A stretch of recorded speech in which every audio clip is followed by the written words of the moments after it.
तुम्हारा बेटा एक काम है कि आवता जावता बदलाव का नहीं क्या कौन सी बात होती है दो साल हो गया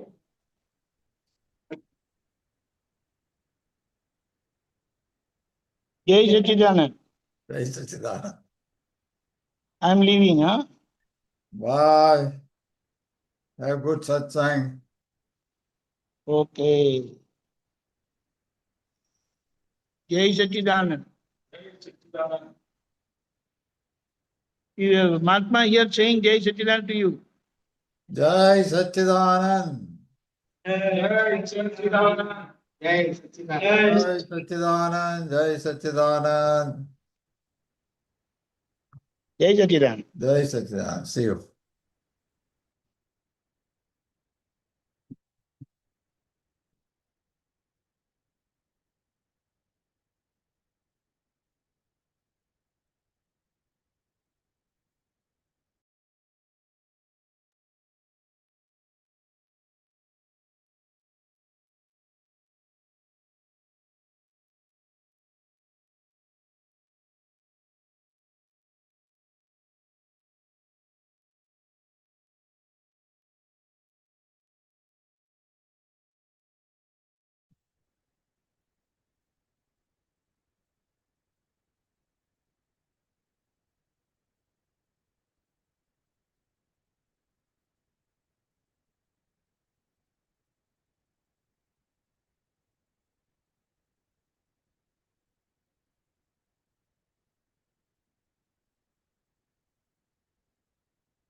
Huh? Server? டேலி வரலன்னு சொல்லியிருந்தீங்கன்னா சர்வர் மட்டும் நம்ம கான்ஃபிகர் பண்ணி வைக்கணும் சார். ஒரு மீட்டிங்ல இருக்கேன். அப்படியா சார்? ஆஃப் ஆகணுமா? ஆஃப் பண்ணணும் சார். சரி, அப்போ போவேன். சார்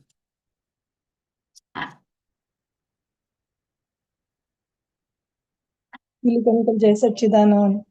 हाँ, जय सच्चिदानंद.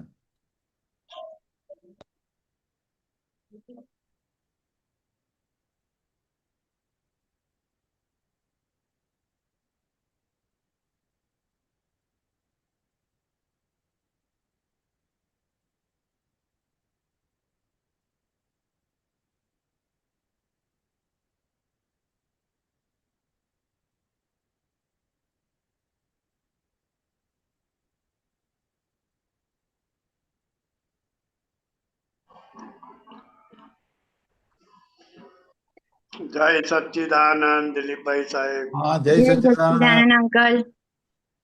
जय सच्चिदानंद. जय सच्चिदानंद अम्बेन. Please give me 2 minutes. Please give me 2 minutes.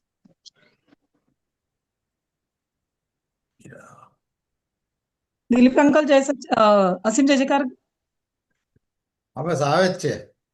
આવે છે. એક મિનિટ. ஆ முடிச்சிட்டு என்ன டிஸ்பிளே எடுத்து பண்ணிக்கிறேன் 12:30. 12:30 என்ன டிஸ்பிளே எடுத்து பண்ணிக்கிறேன் சரி. બોલાવો હસીને અધિકાર. બેન અમીબેન. દાદા ભગવાનના અસીમ જય જયકાર હો. મોબાઈલ નંબર બોલો સાહેબ. દાદા ભગવાનના અસીમ જય જયકાર હો. દાદા ભગવાનના અસીમ જય જયકાર હો. દાદા ભગવાનના અસીમ જય જયકાર હો. દાદા ભગવાનના અસીમ જય જયકાર હો. દાદા ભગવાનના અસીમ જય જયકાર હો. ઓ દાદા ભગવાનના અસીમ જય જયકાર હો. ઓ દાદા ભગવાનના અસીમ જય જયકાર હો. દાદા ભગવાનના અસીમ જય જયકાર હો. દાદા ભગવાનના અસીમ જય જયકાર હો. ઓ દાદા ભગવાનના અસીમ જય જયકાર હો. ઓ દાદા ભગવાનના અસીમ જય જયકાર હો. દાદા ભગવાનના અસીમ જય જયકાર હો. દાદા ભગવાનના અસીમ જય જયકાર હો. ઓ દાદા ભગવાનના અસીમ જય જયકાર હો. ઓ દાદા ભગવાનના અસીમ જય જયકાર હો. જય સચ્ચિદાનંદ. પુલિનાનંદજી આવી ગયા છે. પુલિનાનંદજી અનમ્યુટ કરજો.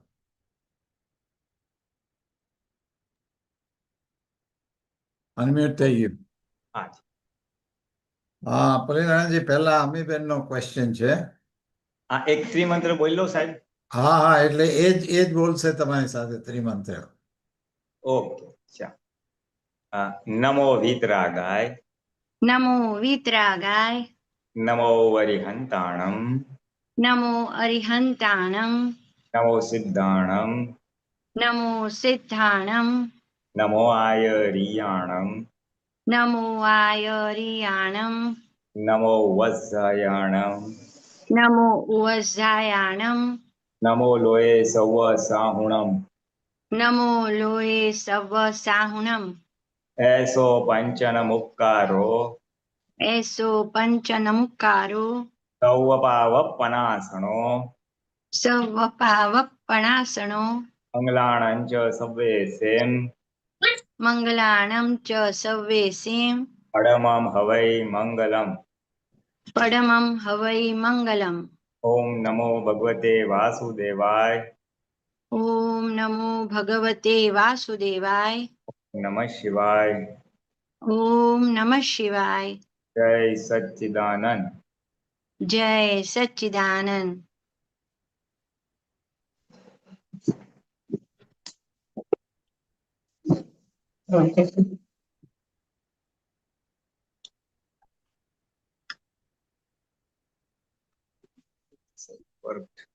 જય સચ્ચિદાનંદ પુલિનાનંદજી. હા હા મારો અવાજ બરાબર આવે છે? હા આવે છે. સંભળાય છે? હા સંભળાય છે. ઓકે બરાબર છે અવાજ પુલિનાનંદજી? હા હા okay okay please. Video on રાખશો તો ચાલશે. હા હું કરું છું, એક મિનિટ, કંઈક સમથિંગ હેઝ ગોન. હા ઓકે ચાલો. હવે આડાથી હા હવે બરાબર છે. હા okay fine fine please. Okay હા ઓકે યસ. આવી મેં મને તમે હા હા ઓકે. પુલિનાનંદજી આ ફેબ્રુઆરીનું અક્રમ વિજ્ઞાન છે 2017. ફેબ્રુઆરી 2017. 2017. ઓકે બરાબર, આપણે શેરિંગ તો નહીં થાય ને સ્ક્રીન પર? નહીં. હા, તો હું વાંચું છું, આપ હમ. થોડું ઈ જે વાતચીતના પ્રયોગમાં થોડી સમજ પાડજો. એ કયું પેજ થી વાંચો છો? Page number 28. ઓકે. એમાં હા, હેડિંગ બોલો છે બોલો. હા, પાડોશીને આપણે સાચવવું. પાડોશીને આપણે સાચવવું. ઓકે. હા, હવે અહીંયા દાદાશ્રી કહે છે, માટે હવે તમે રીત બદલો તો વેદના ઓછી થશે અને સુખ અંદરથી વધારે આવશે. કેમ કે બહાર ગૂંચવાય તો અંદરથી સુખ આવતું ઓછું થાય. તમારે ચંદુબાઈને અરીસા સામે દેખાડવું, આમ હાથ ફેરવીને કહેવું, અમે છીએ ને તમે છો, બે છીએ, એ તો નક્કી છે ને, એમાં બનાવટ નથી ને? દાદાશ્રી પ્રશ્ન કરતા, ના, બે જ છે. દાદાશ્રી, આ પાડોશી કઈ જાણતા નથી એ વાતે નક્કી છે ને? અને આપણે જાણકાર છીએ. પાડોશીને કઈ ખબર નથી કે માથું દુખ્યું, ખબર આપણને છે. એટલે આપણે કહેવું કે માથું દુખ્યું તે અમે જાણીએ છીએ, તે હમણાં ઉતરી જશે, શાંતિ રાખો, પછી ખભો થાબડી આપવો. પાડોશીને તો આપણે સાચવવું જ જોઈએ ને. અને વેડમી પૂરણપોળી સારી હોય, ચોખ્ખું ઘી હોય તો બે ખવડાવી પણ દેવી, ખાઈને સૂઈ જાવ કહીએ. બોલો, હવે આમાં પાડોશી આપણે જાણનાર જ છે, પાડોશીને ખબર નથી પડતી, એમ કહેવા માંગે છે દાદા. હા, એટલે સ્થૂળ મન વચન કાયા છે ને, એ હા. સ્થૂળ વચન કાયાને અનુભવ થતો નથી. એમાં જે અહંકારનો ભાગ છે એને અનુભવ થાય છે. અચ્છા, હા, ઓકે. એટલે એ અપેક્ષા કે છે પાડોશીને ખબર પડતી નથી નથી. એમ. હા હા હમ. હા, ખ્યાલ આવે ને? પણ એ અહંકારને ખબર પડે છે વેદનાની ભાગે. હા હા, અચ્છા. એટલે હા હા, એટલે આપણે જયારે વાત કરીએ છીએ ચંદુભાઈ સાથે, ત્યારે એની સાથે જ વાત કરીએ છીએ. એ ડિસ્ચાર્જ અહંકાર સાથે વાત કરીએ છીએ હા. કે અમે તમારી સાથે છીએ, ગભરાશો નહીં એમ. હમ. હા, એટલે એ અરીસા સામે જઈને એની સાથે વાત કરવી એટલે મન બુદ્ધિને સમાધાન થાય હમ. કે વાંધો નહીં છે કોઈ એમ. અચ્છા, હા. હા, એટલે એને સાચવું એટલે કે આવી પ્રતિકૂળ સંયોગોમાં ડાઉન ગયું હોય તો ઉપર લાવવા માટેનું. ઇન ધીસ કેસ આમાં તો માથા દુખવાની વાત કરે છે કે ઉતરી હા. જશે થોડી વારમાં, અને થોડુંક એને એલિવેટ કરવા માટે ભાવતી વસ્તુ ખવડાવી દેવી, એવું આમાં નૈમિતિક સજેશન છે આ ભાઈ સાથે. એટલે એને શું કે પ્રોત્સાહન કરવાનો અને ગમતી વસ્તુ આપી એલિવેટ કરવો, એ એનો સાર છે. આ દાદા ભગવાન જે ચાવી આપે છે કે પ્રકૃતિ પ્રતિકૂળ સંયોગોમાં ડિપ્રેસ થઈ હોય કે જરા ડાઉન ગઈ હોય, હતાશ થઈ હોય, તો એને આ રીતે અરીસા સામે જઈ ખભો થાબડી આશ્વાસન આપવું. આશ્વાસન, બસ આટલું. ઈ અરીસા સામે ઉભા રહીને એક્ઝેક્ટ કરવું, ઈ પણ પુરુષાર્થ બહુ મોટો છે ને પુરીનાનંદજી? એટલે આપણા માટે થોડું અજુગતું લાગે, પણ હા. એકવાર ચાલુ કરશો પછી વાંધો નહીં આવે. હા, મેં કાલે પ્રેક્ટિસ કરી હતી થોડી, એટલે એટલે આપણે યુઝ ટુ નથી ને, આપણે એવી રીતના હા. ટેવાયેલા નથી. ઘણાને તો હા. જાત સાથે વાતચીત બી નહોતી ફાવે, પણ પછી પ્રેક્ટિસ કરતા આવડી જાય અને હમ. પછી ઘેડ બી બેસી જાય. અને આવી રીતના અરીસા સામે કરીએ તો અરીસા સામે ફાયદો શું થાય કે સામે ફિઝિકલી આપણને એક દેખાય છે. ફાઇલ નંબર 1 એકચ્યુઅલી આંખને દેખાય છે. એમને વાત Correct. કરવી હોય તો આંખને દેખાતું નથી, પણ ખાલી અંદર સમજના લેવલ કે જાગૃતિ લેવલ જાત સાથે વાતચીત થાય. અને Right. આ એની આપણી સામે જોઈએ છે અને એને થાબડી શકાય એટલે જરા ઈઝી પડે એમ. જેમ બીજા લોકો આપણી સાથે વાત કરતા એમ આપણે જ એને સામે જોઈને વાત કરીએ છીએ. હા હા હા હા. બહુ મોટી વાત છે. અથવા આપણે જ આપણું ઘરનું કોઈ મેમ્બર હોય કે પાડોશી કે સગું હોય એને સારું ના લાગતું હોય તો આપણે કેમ એની સાથે વાતચીત કરીને આશ્વાસન આપીએ ને, આપીએ છે. હા, એવું જ આપણે આ ફાઇલ નંબર 1 ને આપવાનું છે. એઝ ઇફ કે એક અલગ અસ્તિત્વ છે એનું. એટલે કાલે મિરર જોયું, મિરર સામે ખાસ એમ પ્રયોગ કર્યો તો મેં કહ્યું આ મિરર તો બહુ મોટી વસ્તુ છે, એના વગર તો ને તો આપણને આપણું ચહેરો ક્યારે જોવા જ ના મળે છે. હા હા, એટલે આપણે મિરરમાં છે ને આપણે આપણી જાતને આટલા વર્ષોથી જોતા જ આવ્યા છે, પણ હું જ છું, હું આવો દેખાઉં છું, આવી દેખાઉં છું, ચહેરો હોય, કપડા હોય, વોટ એવર એમ. પણ આ હું નહીં, આ ચંદુભાઈ, આ ફાઇલ નંબર 1 અને હું એને જુદો જાણનારો શુદ્ધાત્મા આત્મા તરીકે, એ પ્રયોગ અજુકતો છે આપણા. એટલે વી આર નોટ, એટલે આપણે કર્યો નથી એમ. એટલે એ ભાગ જો થઈ જાય તો પછી થઈ શકે એમ છે. બીકોઝ દાદા ભગવાન એ કરતા હતા એટલે આપણને કે છે. સો આઈ થિંક ટ્રાય કરવા તો જેવો છે જ. I have done it few times. Occasionally દિવસમાં એકાદ વાર થઈ જાય. એટલે કોઈ પ્રકારની શરમ આવે છે એવું મેં કાલે અનુભવ કર્યો કે વાત કરવામાં પણ સંકોચાય છે.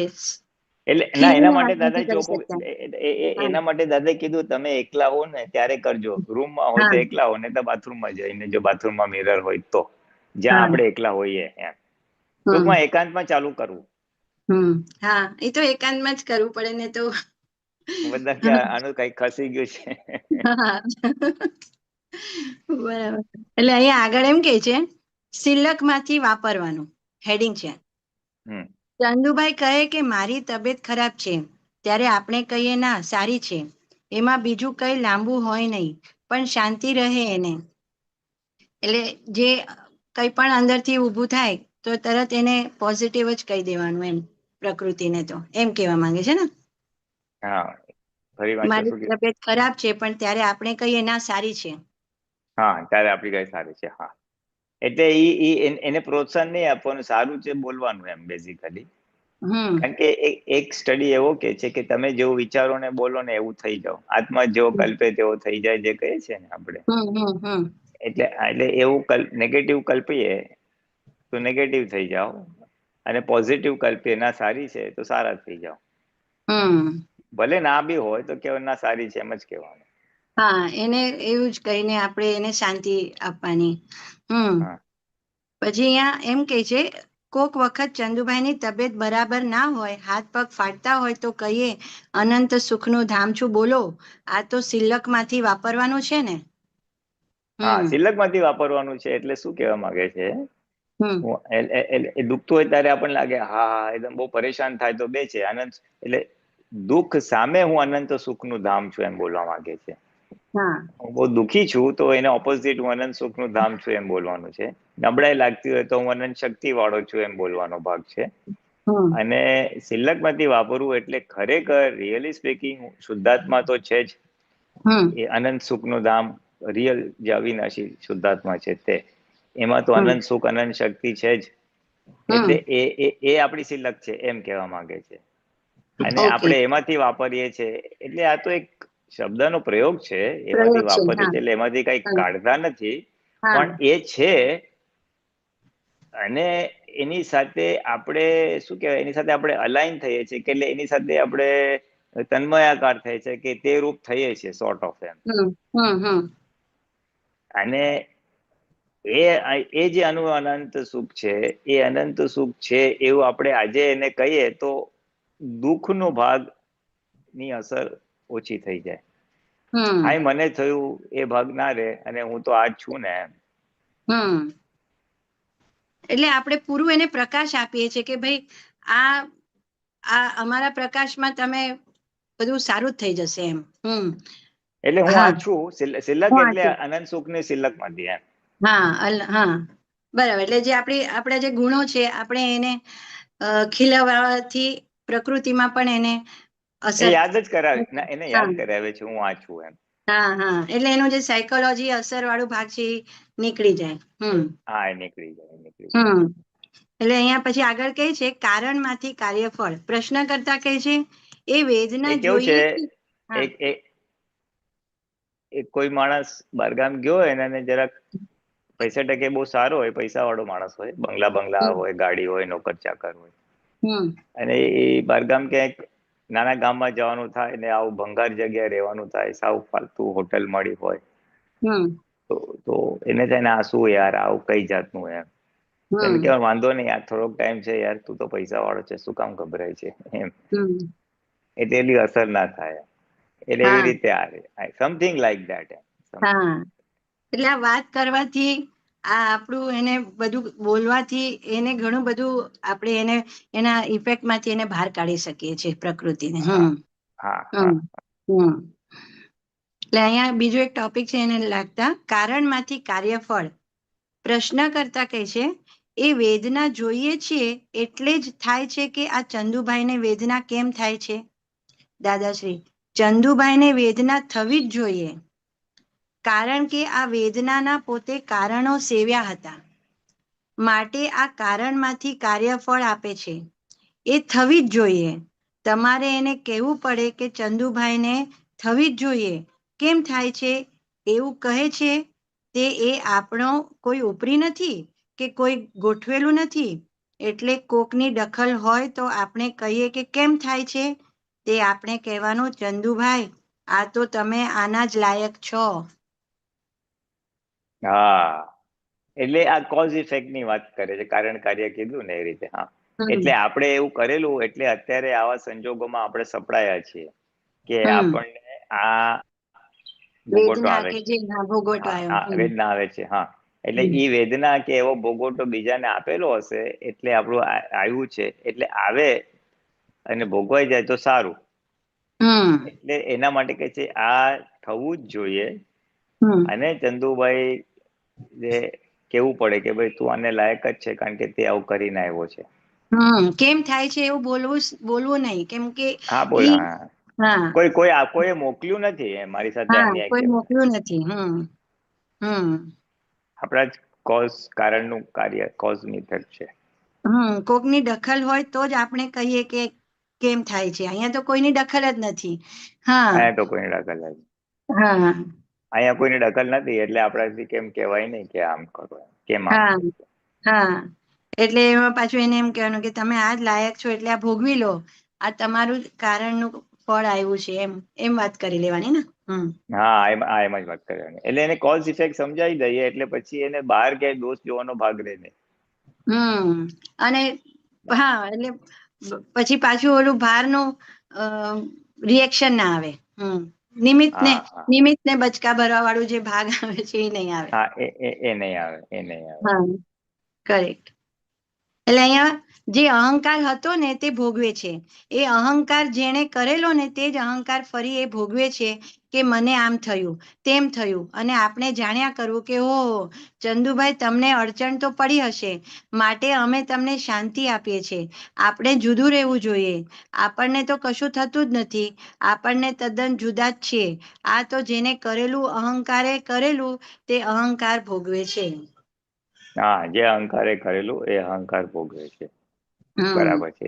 ત્યારે અજ્ઞાનતામાં થઈ ગયું હતું એટલે હવે જ્ઞાને કરીને એનો નિવેડો લાવવાનો છે. જ્ઞાને કરીને એટલે આજે આખું વ્યવહાર આપણે એવી રીતે જ એનું એનાલિસિસ કરવાનું કે આ અહંકાર જે ભોગવેલું, ચાર્જ કરેલું એ જ અત્યારે આ ડિસ્ચાર્જમાં બી એ જ અહંકાર ભોગવી રહ્યો છે. હા, ડિસ્ચાર્જમાં બી ભોગવી રહ્યો છે અને ડિસ્ચાર્જમાં બી એને કરેલું. ડિસ્ચાર્જમાં કરેલું એટલે એ કર્મ ફળ તો હતું જ, ડિસ્ચાર્જમાં થઈ ગયું. અને આ જે છે એ કર્મ ફળ પરિણામ છે. રાઈટ. જ્ઞાન લીધા પછી એ કર્મ ફળ, આમ બી કર્મ ફળ જ છે, પણ આ પછી કર્મ ફળ પરિણામ વખતે આપણે એને કેવું પડે તમે આ કરેલું એટલે આવ્યું. એટલે ઇટ કુડ બી આ બેવ બની શકે છે. કર્મ ફળ બી હોઈ શકે છે અને કર્મ ફળ પરિણામ બી હોઈ શકે છે. હા, ઇફેક્ટ નું ઇફેક્ટ પણ હોઈ શકે છે ને ખાલી ગયા ભાવનો ઇફેક્ટ પણ હોઈ શકે છે. માટે તેમને શાંતિ જ આપવાની આપણે કે આપણે જુદું રહેવું જોઈએ. આપણને તો કશું થતું જ નથી એટલે ઈ ભાગ આપણો બહુ સેફ રહેવો જોઈએ, સેફટી, કે આપણને કશું થતું નથી. હા, એ વારંવાર દાદા એ છૂટાપડાનું જે આખું અંક છે ને એમાં એવું હમ. આખું બધું એ જ કલેક્શન છે કે કેમ કરીને જેને થાય છે એનાથી છૂટા રહો, જેને થાય છે એનાથી છૂટા રહો. એટલે આમાં વાતચીતનો પ્રયોગ અરીસા સામે અને આપ પોતાનું આપેલું આવ્યું છે, તમે એને લાયક છો, પીઠ થાબડવાની, સાંત્વન આપવાનું, આ બે ચાવીઓ આપી, પીઠ થાબડે સાંત્વન આપવાની અને એને કહેવાનું તારું કરેલું આવ્યું છે ને હવે આને લાયક છો એમ, એટલે જમા કરી દો. જમા કર. અને કાં તો પછી પછી ઓલું આપણે હા વાપરવાનું એટલે આપણી જે સિલકનું. હા એટલે એ જ અનંત સુખ નું ધામ છું એ બોલીએ એટલે એને થાય કે યાર દુઃખની અસર ઓછી થઈ જાય. હા બરાબર. સરસ. એટલે જુદાપણાની આ બહુ સરસ ચાવી એવું દાદાએ આપી કે પાડોશીને કેવી રીતે સાચવવાનું. કઈ સાચવાનું બહુ સરસ. સરસ. જય સચ્ચિદાનંદ. હા જય સચ્ચિદાનંદ. દિલીપ અંકલ. જય સચિદાનંદ અમીબેન. ડોક્ટર બંકિમભાઈ અનમ્યુટ કરજો. જય સચ્ચિદાનંદ દિલીપભાઈ સાહેબ. જય જય સચ્ચિદાનંદ સચિદાનંદ. હા જય સચ્ચિદાનંદ. પુલિન દાદા, આપણે બિફોર વી સ્ટાર્ટ, મને અત્યારે જે સત્સંગ થયો ને એક મિનિટ હા. પુલિન સાથે એમાં એક વસ્તુ હમણાં જ ક્લિક થઈ. એક મિનિટ પુલિનાનંદજી હા પૂછો તમે હા આઈ એમ હિયર. કેમ સીમમાંથી નીકળી ગઈ? એક મિનિટ.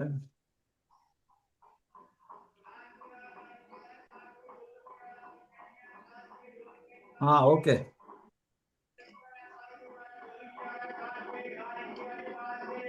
હા ડોક્ટર બંકિમભાઈ ઓકે. હલો. હા બોલો બોલો. હા જય સચ્ચિદાનંદ.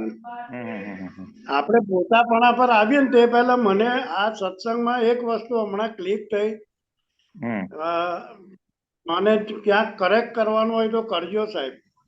કે પહેલા તો આપણે હવે બંકિમભાઈ એ મારો પડોશી નંબર 1 છે એ રિલેશન પહેલામાં પહેલો એસ્ટાબ્લિશ કરવાનો થાય. હા બરાબર. રાઈટ. હવે બરાબર, એ right, જો right. રિલેશન એસ્ટાબ્લિશ થાય તો પડોશી જોડે જે આપણે વ્યવહાર કરીએ છીએ એવો વ્યવહાર બાય ડિફોલ્ટ આપણે બંકિમભાઈ જોડે કરતા થઈ જઈએ. રાઈટ. રાઈટ. અને હા. એ ફાઇલ સ્વરૂપ એને જો ફાઇલ સ્વરૂપે લઈએ તો પછી બીજા બધા જે પુરુષાર્થની સત્સંગમાં વાત થઈ એ મને એવું સમજાય છે કે વધારે સરસ રીતે થઈ શકે. હા બરાબર છે. બરાબર છે સાહેબ. ઓકે. હા 100%. બરાબર. એટલે તમારો કહેવાનો સાર એટલો જ છે કે આપણે જો આપણે છૂટા પડી જાય તો બીજા બધા પુરુષાર્થ ઈઝી પડી જાય છે. રાઈટ. એટલે we have to establish relation with Bankimbhai first. Right. હા એટલે એ શું છે, બંકિમભાઈ સાથે રિલેશન એસ્ટાબ્લિશ કરવું એટલે બંકિમભાઈ જુદા છે એની સાથે વાતચીત કરવી. તમે જુદા છે એમ બોલો એટલે તમે ઓટોમેટિકલી શુદ્ધાત્માની સીટ ઉપર આવી જ ગયા. એટલે દાદા કે જે પ્રતીતિ રૂપે જે મેં તમને આપ્યું છે એ તમે જાગૃતિ રૂપે રાખવાના પુરુષાર્થ ચાલુ કરો. આ બધા પુરુષાર્થ જાગૃતિમાં છૂટાપણું લાવવાની વાત છે.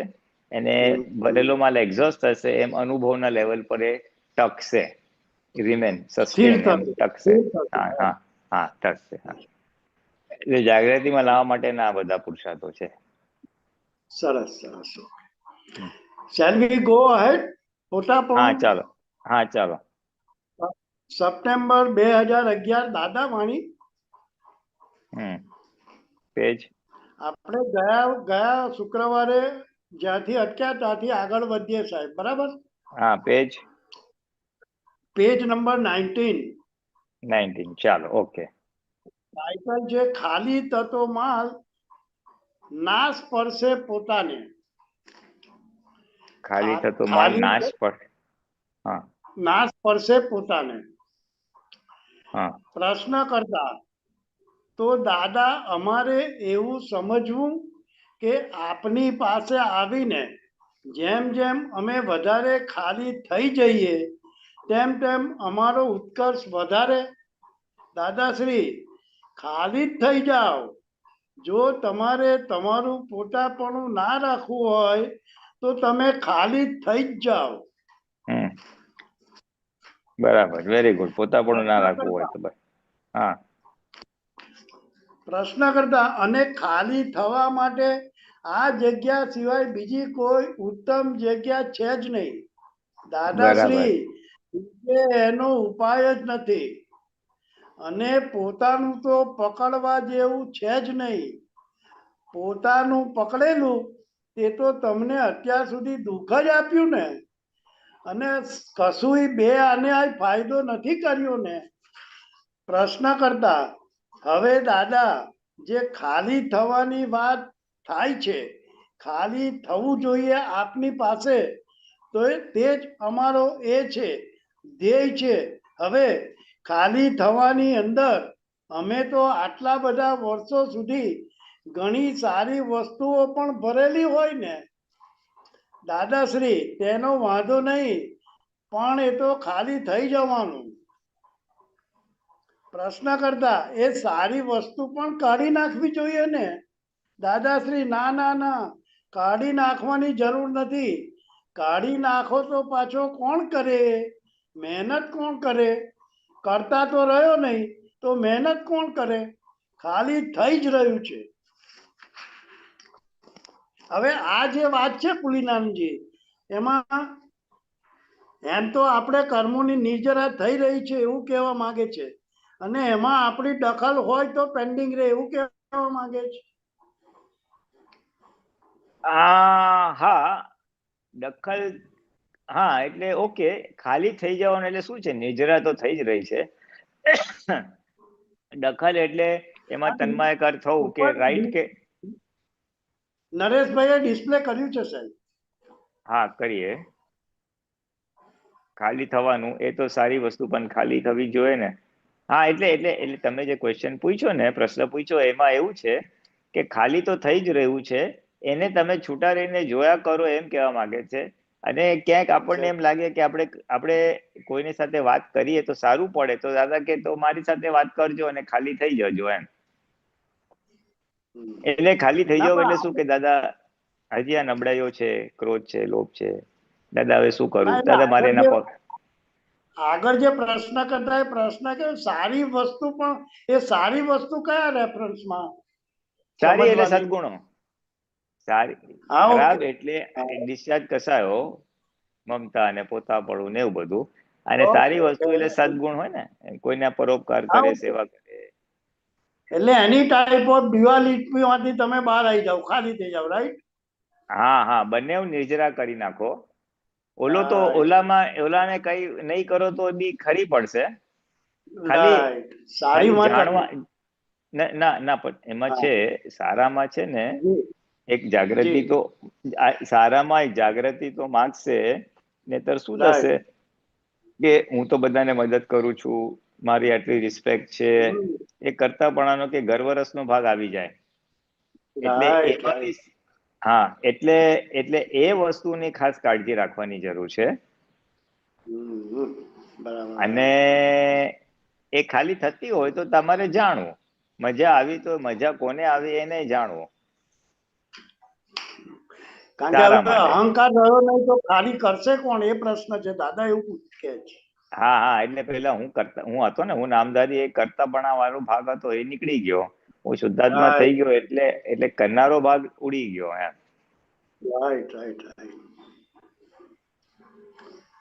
એટલે હા હવે આપણે ક્યાં સુધી સારી વસ્તુ પણ કાઢી નાખવી જો એની જરૂર નથી.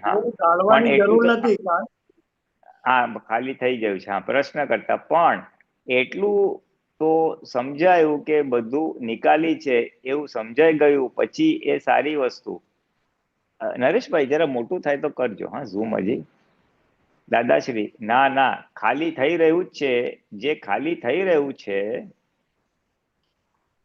હા, ધીસ ઇઝ બેટર જરાક. હા, ખાલી થઈ, ના, ખાલી થઈ રહ્યું છે. જે ખાલી થઈ રહ્યું છે એમાં એ પોતાને સ્પર્શે એવું જ નથી, એટલું બધું અલિપ્ત થઈ જવું જોઈએ. આ જો આમાં કે છે, જે પોતાને સ્પર્શે એવું જ નથી, પણ એટલું બધું આપણે અલિપ્ત એટલે અલગ થવું જ જોઈએ, જાણે પારકાની પાઇપનું, સોરી, કઈ પાઇપનું છે આ, પારકાની પાઇપનું પાણી નીકળતું હોય તો જેમ આ અલિપ્ત રહે છે એવી રીતે. હવે બહુ પરિચય કરવાથી એ પરિચય ઉત્પન્ન થાય કે અલિપ્ત રહે. સમજી શકે ખરો કે આટલું પાણી જાય છે, ફલાણું જાય છે, જ્યાં સુધી અલિપ્ત ના રહે ત્યાં સુધી મને આવું થાય છે એવું લાગે, પછી તને નથી થતું એ તો ચંદુભાઈને થાય છે. એટલે કે છે કે આમાં તમે પ્રેક્ટિસ કરો, ખાલી તો થઈ જ રહ્યું છે, પણ તમે સ્પર્શે નહીં એટલું, અને પછી કે જે ઓલા પારકાના ઓલામાંથી પાઇપમાંથી પાણી નીકળતું હોય તો આપણે કેમ અલિપ્ત રહે છે ને ભાઈ, આ પાણી કેટલું વેસ્ટ કરે છે એમ કરીને. એટલે એવી રીતે આપણે અલિપ્ત રહેવાનું શીખવું પડશે. પણ બહુ પરિચય થઈ ગયો છે ને, એટલે હું નામધારી છું એ પરિચય બહુ થઈ ગયો છે, એટલે જરાક વાર લાગે છે. હા, મને આ થયું એમ થઈ જાય છે. પણ એ તો હા, બસ એટલે પ્રેક્ટિસ પાડો. બે વસ્તુ એમાં આવી કે એક તો ખાલી કરો, ખરાબ બી હોય તો મારી પાસે ખાલી કરો, સારું હોય તો બી ખાલી થવા દો. એમાં કે છે થવા દો, થઈ રહ્યું છે એમાં. હા, અને છૂટા રહીને જોયા કરો, એવું કે અલિપ્ત રહો. આમાં વર્ડ અલિપ્ત વાપર્યો છે, અલિપ્ત રહીને જોયા કરો. હા, અલિપ્ત રહીને જોયા. હવે આપણે આગળ હેડિંગ છે, હા, રમતો મૂકો દેહને. હા, બસ. વાતો ચીતો બધું થાય, વાતો ચીતો બધું થાય, રાગ દ્વેષ ના થાય.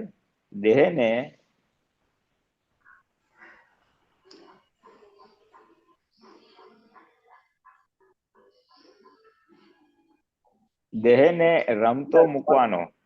જેમ ભમરડાને આપણે ફેરવીએ ને પછી એની મેળે ફર્યા કરતો હોય એ રીતે રમતો મૂકવાનો.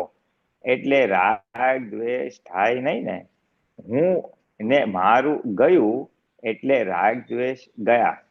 હું ને મારું જતાની સાથે જ વિત દ્વેષ થઈ જાય. પછી એ પેલો ફાઇલોનો નિકાલ કરે ને સમભાવે, ત્યારે વિતરાગ થઈ જાય.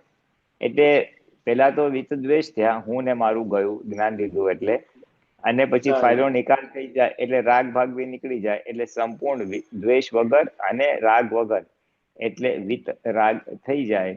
અને એના પેલા એમ સમજાવે છે, એક્ઝામ્પલ સારો આપ્યો છે આમાં દાદાએ, કે ભમરડાને ફેરવ્યા પછી એમને ફર્યા કરે, એવી રીતના આપણી પ્રકૃતિને રમતી મૂકવી, એટલે વ્યવસ્થિતમાં કેવા સંજોગ આવે છે એ પ્રમાણે એને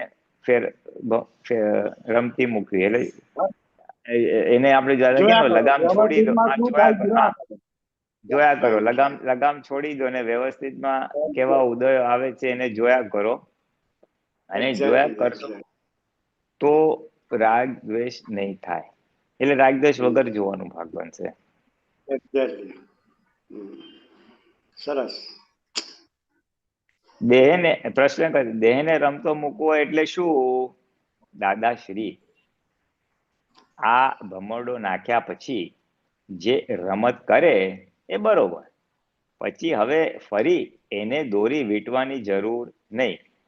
પછી ભમરડો પાછો આમ પરે હરે, પાછો ઊંચો થઈને કૂદે, એ પાછો એક જગ્યાએ બેસી જાય, પાછું આમ થાય. એટલે આપણે જાણીએ કે દવાખાનામાં હેંડ્યા, દવાખાનામાંથી પાછો આવે તે સીધો થઈ જાય, ઘાત ગઈ ખબર પડે ને. એટલે ભમરડાને નાખ્યા પછી એ શું, એના ભમરડામાં જેમ ઊંચો નીચો આમ તેમ આડો આવડો થાય, એમ આ પ્રકૃતિ દવાખાનામાં ગઈ કે પાછી આવી, એ રીતે બધું જોયા કરો એમ કહેવા માંગે છે. રમતો મૂકવો એટલે શું ઉદય આવે છે એને જોયા કરો એમ. પ્રશ્ન પાછો થોડો ઊંધો હોવ ફરે, જો પાછો ઊંધો હોવ ફરે. દાદાશ્રી, હા, ઊંધો હોવ ફરે એને કહેવાય નહીં, ભમરડો, હા, એટલે તો આ તો ભમરડો છે એટલે ઊંધોય ફરે. એટલે તમે શું ભરેલું છે એ કહેવાય નહીં, એ તો આડાઈએ નીકળે એમ. ઊંધો થાય જે એટલે કઈ જે ભરેલો આડાઈ હોય કે ગમે તે નીકળે એમ. પ્રશ્ન, રાઈટ રાઈટ જે તે રસ્તે રાગ દ્વેષથી રહિત થવું એ વિતરાગ માર્ગ. દાદાશ્રી, કિંચિત માત્ર રાગ નહીં અને કિંચિત માત્ર દ્વેષ નહીં. એકદમ થઈ ના જવાય, પણ એ ભાવના કરવાથી, એમ કરતા કરતાય ધીમે ધીમે જ્ઞાન મળ્યું હોય તો થાય, નહીં તો થાય નહીં. લાખ અવતારે થાય નહીં. એટલે બસ દાદા કીધું કે ફાઇનલ એન્ડ ડેસ્ટિનેશન તો આપણી વિતરાગતા, એટલે કિંચિત માત્ર રાગ નહીં ને કિંચિત માત્ર દ્વેષ નહીં. એ ભાવના રાખશો એટલે ધીમે ધીમે થશે એમ. કારણ કે ઓલો ભરેલો માલ જેમ એક્ઝોસ્ટ થશે, નિર્જરા થશે તે રીતે. હવે આ સરસ છે, આ તો આવેલું છે 2-3 વાર પહેલા, પણ I repeat, it's a very fundamental point. એ પૂતગલ શું કહે છે કે તું શુદ્ધાત્મા થઈ ગયો માટે તું છૂટો થઈ ગયો એવું માનીશ નહીં. તે મને બગાડ્યો હતો માટે તું અમને શુદ્ધ કર. એટલે તું છૂટો અને અમે છૂટા. ત્યારે કહે શી રીતે છૂટા કરું? ત્યારે કહે અમે જે કરીએ એ તું જો, બીજું દખલ ના કરીશ. બીજું દખલ ના કરીશ. રાગ દ્વેષ રહિત જોયા કર, બસ એટલે અમે છૂટા. તારા રાગ દ્વેષ ને લઈને અમે મેલા થયેલા છીએ. તારી વિતરાગતાથી અમે છૂટા, પછી એ શુદ્ધ પરમાણુ થાય. એટલે આ પૂતગલના પરમાણુ, એટલે પ્રકૃતિ જે ભાગ છે પૂતગલ પરમાણુ, એ શું કે છે કે તમે અમને મેલા કર્યા હતા, હવે તમે અમને સીધા કરો. એટલે આ અંતરાત્માને કે છે કે તું શુદ્ધાત્મા તો થઈ ગયો, પણ આ પ્રકૃતિનો ભાગ અશુદ્ધ છે ને, એટલે તું એને શુદ્ધ કર. પછી તું હા, તમે જ બગાડનાર. અજ્ઞાનતામાં તમે જ બગાડ્યું છે, અને હવે તમે છૂટા રહીને એને જોઈ લો બસ. અમે જે કરીએ તે ફક્ત જોયા જ કરો બસ. હા, કરે જોયા જ કરો. હા, સરસ. હા, નેક્સ્ટ પેજ. હા,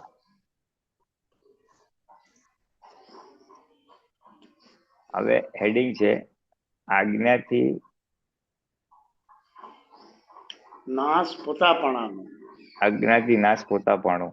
પણ જરા હજી નીચે લો ને. હા, અજ્ઞાથી નાશ પોતાપણાનો પ્રશ્ન કરતા દાદા, હવે એમાં એવું છે કે પોતાપણામાં અભિનિવેશ હોવાને લીધે સ્વચ્છંદ કરીને પોતાપણું કાઢવા જાય છે ત્યારે દ્રઢ થાય છે. પોતાપણામાં પ્રસ્થાપિત થયેલો છે તો પોતે કરીને પોતાપણું કાઢવા જાય છે તો દ્રઢ થાય છે. પણ સજીવન માણસ જો મળે કે જેનું પોતાપણું ગયું છે દાદા, પણ તે નીકળે જ નહીં ને. પોતે કરીને પોતાપણું કેવી રીતે એ નીકળે? કેવી રીતે? એટલે કોઈ અજ્ઞાની સાથે વાત કરતા હશે, એમને એમ નીકળે નહીં. પોતે પોતાનું પોતાપણું ના કાઢી શકે. પ્રશ્ન, બરાબર. એના સત્સંગથી તૂટે. એટલે જેનો પોતાપણું ગયું હોય એના સત્સંગથી તૂટે. દાદાશ્રી, પોતાપણું તો અમારી આજ્ઞા જેમ પાડે તેમ પોતાપણું ઘટતું જાય. હવે આમાં એક ચાવી આપે છે, વન સોલ્યુશન પોતાપણું કાઢવા માટે. એક આપણે જોયું કે આપણે પ્રકૃતિને જોયા કરો. ભમરડો છે એ ભમરડોમાં શું નીકળે છે એને જોયા કરો. અને બીજું આમાં સોલ્યુશન આવ્યું કે આપણી આજ્ઞા જેમ જેમ પાડીશું તેમ તેમ પોતાપણું ઘટશે. દાદાની 5 આજ્ઞા જેમ જેમ પાડીશું તેમ પોતાપણું ઘટશે. પોતાપણું નાશ ક્યારે થાય? જ્યારે સંપૂર્ણ આજ્ઞામાં રહેવાય ત્યારે. આજ્ઞામાં રહ્યા એટલે સ્વચ્છંદ રહ્યો જ નહીં ને. સ્વચ્છંદ એટલે શું કે મોક્ષ માર્ગ આ રીતે કરીશ તો મારો મોક્ષ થશે, હું આ કરીશ તો આમ થશે, એનું નામ સ્વચ્છંદ. અને જ્ઞાનીના પ્રમાણે ચાલો એટલે સ્વચ્છંદ ઉડી ગયો. અને વાત તો છે બહુ પણ હવે પાવરફુલ. અત્યારે બોલો. મહાત્માઓને રહ્યો સ્વચ્છંદ? હવે સ્વચ્છંદ રહ્યો તો નહીં, પણ હવે કોઈને ઓલું જી જ્ઞાન લેતા પહેલા ક્રમિક માર્ગના થોડા પુરુષાર્થો રહી ગયા હોય ને, ચાર્જ એટલે બહુ જ કરેલા હોય ને, તપ ત્યાગ આ તે, તો એને આ કરવું જ પડે, આ તો કરવું જ પડે, એટલે થોડાક અંશે ક્રિયાકાંડમાં રહે થોડીક માન્યતાઓ. ઓછું અચ્છા. જેને બહુ તીવ્ર પણ એ બી કરેલું હોય એને. પણ એ બી પ્રકૃતિના ભાગમાં છે, એવું છૂટો રહીને જુએ તો નિર્જરા હા જ થઈ જાય સાહેબ. હા, છૂટો રહીને જુએ તો એને સ્વચ્છંદ રહેતો જ નથી. હા, ઓકે, છૂટા વેરી ગુડ, એવું છે. આ બધી માથાકૂટ છૂટા નથી રહેવાતું એના માટે છે. ખરું ખરું. આ અને એમાંનો એક, હવે વાંક કોઈનો નથી. દાદા કે આ તમે માઇનસ માર્ક છે એટલે નથી રહેતું. અને માઇનસ માર્કમાં એક વસ્તુ આઈડેન્ટિફાઈ થઈ છે આ આખા વાંચનમાં, એ આપણું પોતાપણું. પોતાપણું is one of the things જે આપણને તન્માકાર કરાવે છે. એક્ઝેક્ટલી એટલે એક્ઝેક્ટલી. એને એના સામે દાદા કે તમારી આજ્ઞામાં રહેશો તો જશે, આજ્ઞામાં ડિરેક્ટલી એટલું રહેવાતું નથી, એટલે બીજા બધા ટેકા જ્ઞાનની જરૂર પડતી હોય છે. બરાબર છે. બાકી હા, બાકી શુદ્ધાત્મા જુઓ, વ્યવસ્થિત કરતા જુઓ અને સંભાવે નિકાલની ભાવના રાખો તો પતી ગયું, કાંઈ જરૂર નથી. કાંઈ જરૂર નથી. પણ હજી વાહ. પણ હજી અજાગૃતિ એ કરીને શુદ્ધાત્મા જોવાનું ચૂકાય છે અને એને કરતા જોઈએ છે, એને મારી સાથે આમ કર્યું એટલે દુઃખ આપનારને કરતા જોવાથી એના માટે અણગમો ઉભો થાય છે, ત્યાં અસર થાય છે. અને ત્યાં ફાઇલ છે, સંભાવ્ય નિકાલ, એવું બધું રાખીએ તો ઓછા અસરમાંથી પાછા બહાર આવી જવાય. એટલે આપણને બધાને રહે જ છે, પણ આવજા કરે છે. જાગૃતિ આ બધી રહે જ છે, પણ એ આવજા કરે છે. હા, એટલે એ આવજા માટે દાદા કહે છે આ પોતાપણાને લીધે તમે પાછા તન્માયાકાર થાવ છો, પછી પાછું જાગૃતિ એટલે પાછા બહાર આવો છો. પોતાપણું તો બહુ મોટી વસ્તુ છે, બહુ મોટી વસ્તુ. કોઈ ના હોય તો આગળ વધીએ સાહેબ. નરેશભાઈ, એક ક્વેશ્ચન છે ભલે સાહેબ, ભલે. સુધીરભાઈનો, એ લઈ લે પછી તમારો પાછો ચાલુ કરીએ. ભલે ભલે સાહેબ, ભલે. Thank you Pulinath. જય સચ્ચિદાનંદ.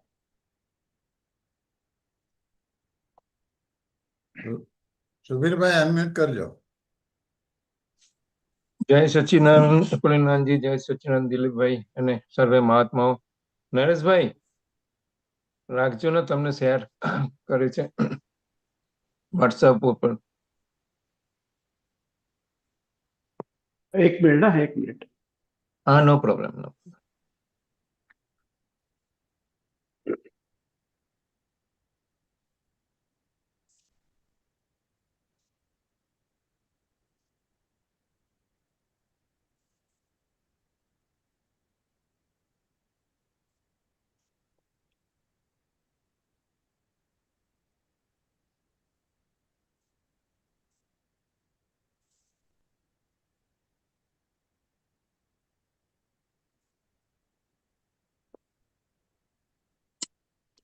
દેખાય છે? દેખાય તો છે, પણ જરા મોટું કરવું પડશે. ઓકે, ચલો. હવે હા, એક બસ કરી ઓકે. દો. હા, ઓકે. હવે પેલું, જે વસ્તુની આપણે નોંધ જ ના રાખીએ એનું નામ વ્યવસ્થિત. નોંધ રાખીએ એને વ્યવસ્થિત કેમ કહેવાય? એટલે આ નોંધ સામેનું પ્રતિપક્ષી સોલ્યુશન આપ્યું છે કે આપણે નોંધ રહી જાય ને, એને આમ કર્યું તું, ઓલો આવો છે, તેવો છે, એટલે ત્યારે સામાન્ય જે કરતા જોઈએ છે એટલે વ્યવસ્થિત કરતા આપણે નથી આવતું. હવે તમે જો વ્યવસ્થિત જ જોઈએ કે આ વ્યવસ્થિત એટલે શું?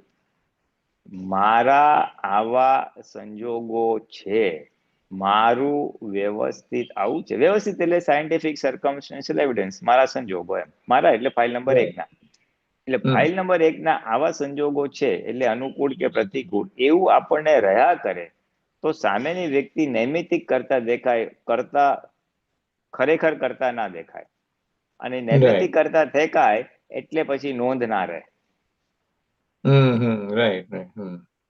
પછી નોંધ ના રહે, નોંધ એને ઉડી જાય, રાખે તોય ઉડી જાય. રાખે તોય ઉડી જાય. એટલે દાદાએ સરસ આપ્યું છે કે વ્યવહાર જ્ઞાનથી અમે બધું નિહાળીએ, એટલે આંખ જુએ, બુદ્ધિ જુએ, અને નિશ્ચય Right. જ્ઞાનથી એને શુદ્ધાત્મા તરીકે જોઈએ, અથવા હવે અકર્તા તરીકે જોઈએ, ઉદય કર્મને આધીન કરે છે એવું જોઈએ, એના Right. ઉદય કર્મ. એટલે એ ભાગ રે, અથવા ઇન ધીસ કેસ વ્યવસ્થિત એ નિમિત્ત છે અને વ્યવસ્થિત મારું છે, અને મારા વ્યવસ્થિત ને આધીન એ નિમિત્ત મારી સાથે આવું કરે છે એવું રે, એટલે નોંધ નો ભાગ ના રહે. એટલે it is point to be noted. આપણને ઘણી વાર વ્યવસ્થિત બોલીએ તો છે, પણ ક્યાંક જો નોંધ રહી જતી હોય તો આ એક ચેતવણીનો ભાગ છે. રાઈટ રાઈટ રાઈટ, બરાબર. હા, કે જો રિયલી વ્યવસ્થિત એક્સેપ્ટ થઈ ગયું હોય તો નોંધ ના રહેવી જોઈએ. હા નોંધ ના રહેવી જોઈએ. હા, એટલે શું છે ખબર છે, બીજી એક જગ્યાએ વાત કરી છે દાદાએ કે તમે શુદ્ધાત્મા તો જુઓ છો, તમે બધે શુદ્ધાત્મા જુઓ છો, પણ હવે તો જુઓ છો ખરેખર શુદ્ધાત્મા નું એક્ઝેક્ટનેસ ક્યારે કહેવાય, તો કે તમે એને અકર્તા જુઓ ત્યારે. આપણે પ્રકૃતિ હજી કરે છે, એને કર્યું એવું ભાગ રહે છે. એટલે આ વાત ક્યારે કરે છે, એક્સ્ટ્રીમ એક્ઝામ્પલ દાદા ભગવાન શું આપે છે કે કોઈ તમને ઢોલ મારતું હોય ત્યારે તમને દેખાય કે આ શુદ્ધાત્મા બી છે અને એની પ્રકૃતિ ઢોલ મારે છે, તો એક્ઝેક્ટનેસ કહેવાય. તો રિયલી હા, એટલે પણ હવે એ એટલી એક્ઝેક્ટનેસ ડાયરેક્ટલી ના આવે, એટલે એ ત્યાં સુધી પહોંચવા માટે દાદાએ પ્રેક્ટિસ માટે કીધું કે તમે બહાર જાઓ તો બધે શુદ્ધાત્મા જોજો કરજો, દિવસમાં ઘરમાં જોજો, કેટલા લોકો સાથે ઇન્ટરેક્શન કર્યું એમાં શુદ્ધાત્મા જોજો, જેથી કરીને શુદ્ધાત્મા જોવાની એ પ્રેક્ટિસ પડશે કે ઢોલ મારે ત્યારે બી શુદ્ધાત્મા દેખાય. રાઈટ. આ બહુ સમજવા જેવું છે.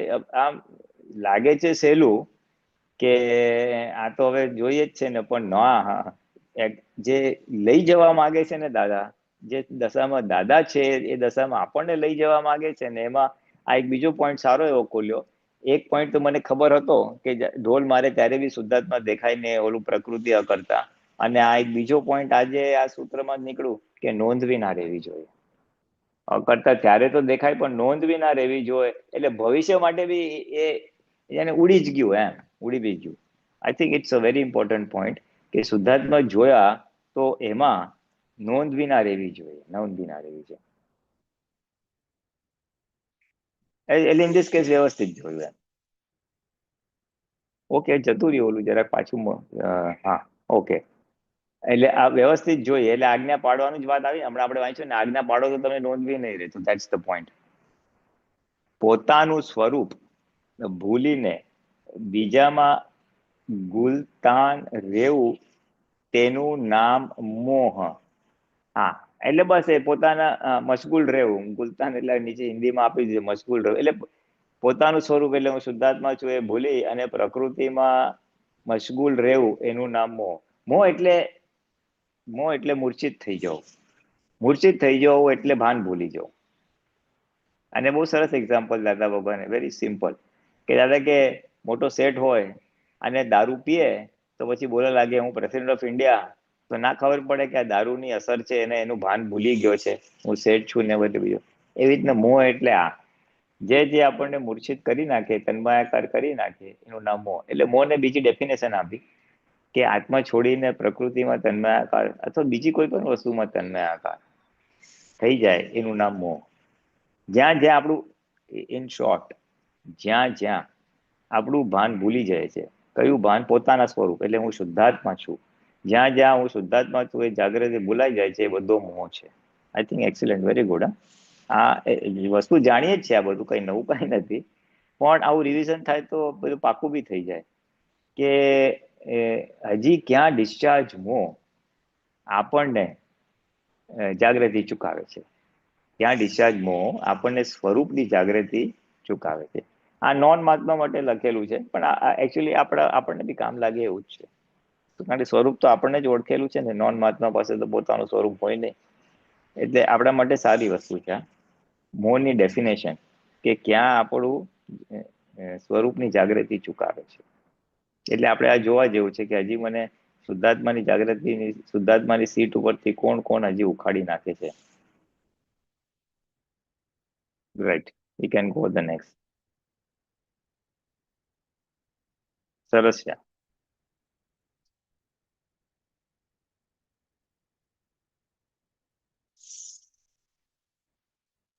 છે હજી ત્રીજું વાંચવાનું કે બે જ છે હતા?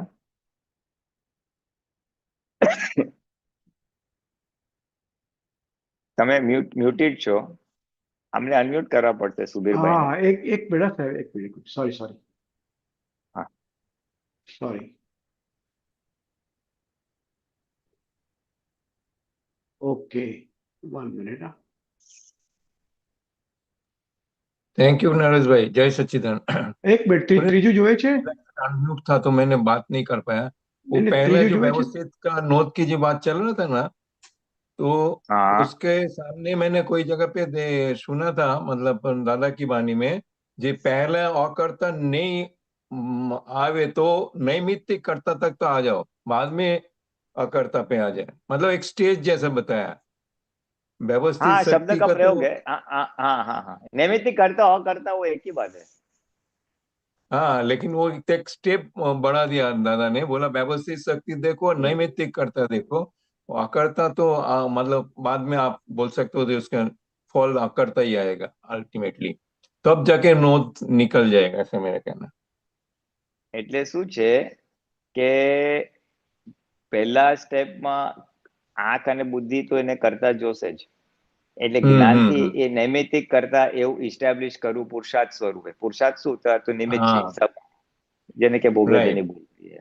એટલે પહેલું સ્ટેપમાં એ પુરુષાર્થ કે જાગૃતિ આવે નૈમિત્તિક કરતા, અને પછી જે છે ને એ અકર્તા એટલે શું કે ચાલો આજે વ્યવસ્થિતમાં આવો હિસાબ છે, राइट આજે વ્યવસ્થિત આવો હિસાબ છે, એટલે મારા વ્યવસ્થિતમાં આવો હિસાબ છે આવે એટલે સામે અકર્તા થઈ ગયો.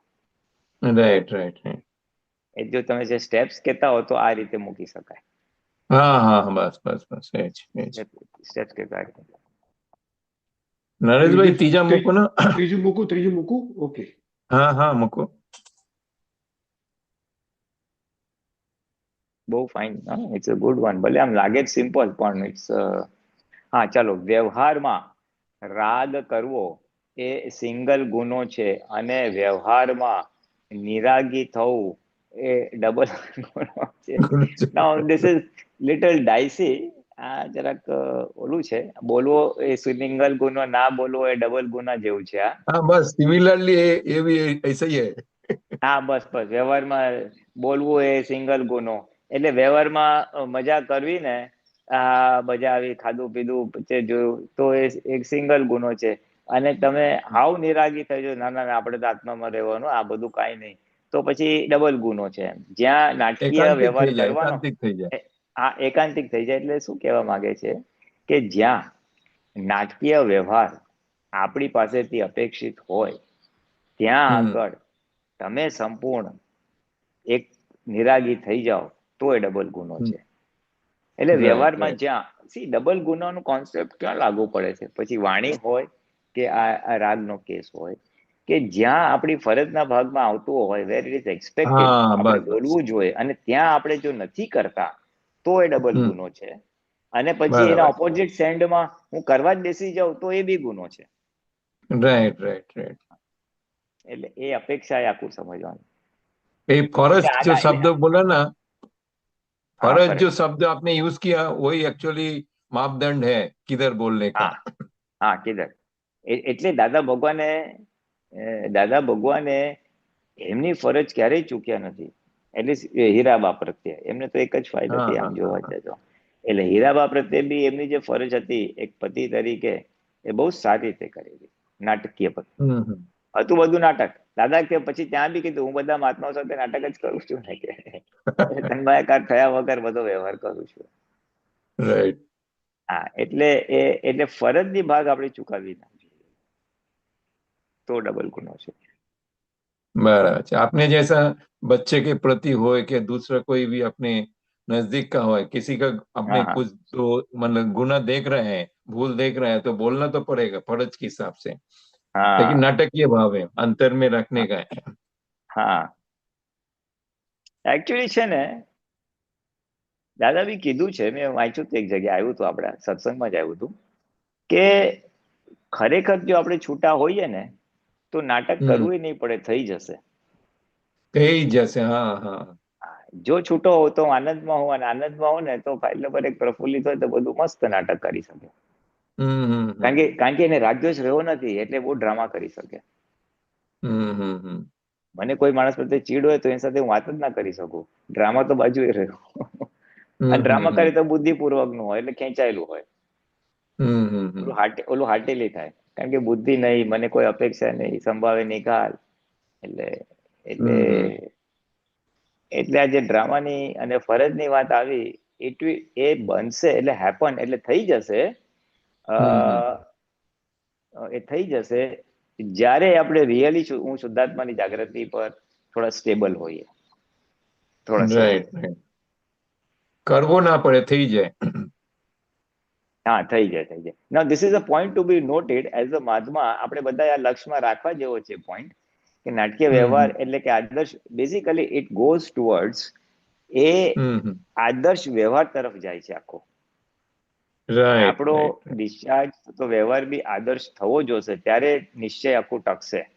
એટલે એ આદર્શ વ્યવહાર તરફ લઈ જવા માટે નાટકીય વ્યવહાર અને તેના માટે છૂટાપણું ઇઝ ધ બેઝ એટલે નીચેનું પાયો છે એમ. એ જેટલું વધશે એટલું આદર્શ વ્યવહાર તરફ ઓટોમેટિકલી જવાશે. છૂટા રહીને વ્યવહાર કરે એને શુદ્ધ વ્યવહાર કરો, અને બધાને સમાધાન થાય, કોઈનો ક્લેમ ના રહે, દુઃખ ના થાય, બધું પછી આદર્શ વ્યવહાર માટે. રાઈટ. બહુ સરસ. જય સચ્ચિદાનંદ. જય સચ્ચિદાનંદ. જય સચ્ચિદાનંદ. સુબીરભાઈ. જય સચ્ચિદાનંદ. ગીતાબેન અનમ્યુટ કરજો. જય સચ્ચિદાનંદ પુરીનાનંદજી. જય સચ્ચિદાનંદ. હા, જય સચ્ચિદાનંદ. પુરીનાનંદજી, વ્યવહાર દ્રષ્ટિ ક્લિયર થઈ કોને કહેવાય? વ્યવહાર દ્રષ્ટિ ક્લિયર કોને થઈ કહેવાય એટલે શું? તમે ક્યાંથી, શું રેફરન્સ શું છે? જેમ કે હું ગીતા છું, એ મારે ગોખવું નથી પડતું, પણ છતાંય કોઈ વ્યવહાર આવે તો મને તરત એની ઇફેક્ટમાં આવી જવાય છે. હું શુદ્ધાત્મા છું, એ મારે યાદ કરીને કહેવું પડે છે કે હા, ભલે મને યાદ નથી હોતું પણ એવું છું જ, પણ છતાંય મને એ કોઈ પણ વ્યવહારમાં રાગદ્વેષ થઈ જાય છે. જેમ કે હમણાં કીધું તમે કે આદર્શ વ્યવહાર, નાટકીય વ્યવહાર, તો એ આદર્શ વ્યવહાર નથી હોતો, નાટકીય વ્યવહાર બી નથી હોતો. જે કોઈ પણ વ્યવહાર હોય એમાં ઉપર નીચે બધું થાય, તો એ પછી વ્યવહાર દ્રષ્ટિ ક્લિયર થઈ કેવી રીતે કહેવાય? એટલે આ તમે જે વર્ણન કરો છો ને કે હજી વ્યવહારમાં ઉપર નીચું થાય, એ બેઝિકલી શું કહેવા માંગો છો તમે? હજી પ્રકૃતિમાં તન્માયાકાર પરિણામ રહે છે. અજાગૃતિને લીધે પ્રકૃતિમાં તન્માયાકાર પરિણામ રહે છે, અને પ્રકૃતિમાં જે અણગમા ને બધા છે એની સાથે તમે પણ એની સાથે જોડાઈ જાઓ છો, એટલે બધી અસરો થાય છે. અને અસરને લીધે પછી વાણી વર્તન પાછા એવા થાય છે ડિસ્ચાર્જ સ્વરૂપે. એટલે વન લાઈનમાં તમે જે વર્ણન કરો છો એ આ અવસ્થાના લીધે આવું થાય છે. અને વ્યવહાર દ્રષ્ટિ, હા, અવસ્થા એટલે તમે તન્માયાકાર છો, બીજું કઈ નથી. ફાઇલ નંબર 1 માં તન્માયાકાર છો, એને લીધે તમને અસર થાય છે, અને તમારું વ્યવહાર સામાન્ય અસર થાય છે, અને તમને સંતોષ રહેતો નથી એમ. એટલે વ્યવહારમાં કેવું થાય કે હવે એવું ના હોય કશું, આમ એવો ભારપૂર્વક વ્યવહાર ના હોય. હમણાં એક વ્યવહારની વાત કરું કે અમુક વ્યવહાર એવો હોય કે મારે જરૂરી ના હોય પણ છતાંય ના કરું ને તો સામે દુઃખ થઈ જાય. તો એ વખતે મારે જે હોય ને એ કહેવાઈ જાય, મારે કહેવું ના હોય પણ છતાંય ખબર નહીં કેમનું નીકળી જાય. જેમ કે હવે મારા કાકાજીના છોકરા બધા બહાર છે, ફોરેનમાં છે, તો એમનું છોકરાઓ આવે તો મને કઈ એ ફોન કરીને સ્પેશિયલી કહે નહીં કે ભાઈ છોકરાઓ આવ્યા છે, તો છતાંય મને ઘરેથી સમાચાર મળે, મારા ઘરેથી સમાચાર મળે તો ઓકે જ હોય, મારા માટે બરાબર છે. મને એવો વાંધો ના હોય કે તમે મને પર્સનલી કેમ ના કીધું. જ્યારે મારા છોકરાઓ કોઈ આવે ને તો તરત જ એ લોકોને વાંધો પડી જાય કે તમે મને પર્સનલી ફોન કરીને કેમ ના કીધું. એટલે ત્યાં મને તકલીફ પડે ને મારથી કહેવાય જાય કે અમે સ્વીકારી લઈએ છીએ, મને ઘરેથી ફોન આવે કે ભાઈ હા, આ છોકરાઓ આવ્યા છે. તો એવી રીતે મારે પણ એવું જ હોય કે દરેકે ઘરે ફોન કરીને કહેવાનું ના હોય કે ભાઈ મારો છોકરા આવ્યા છે એમ.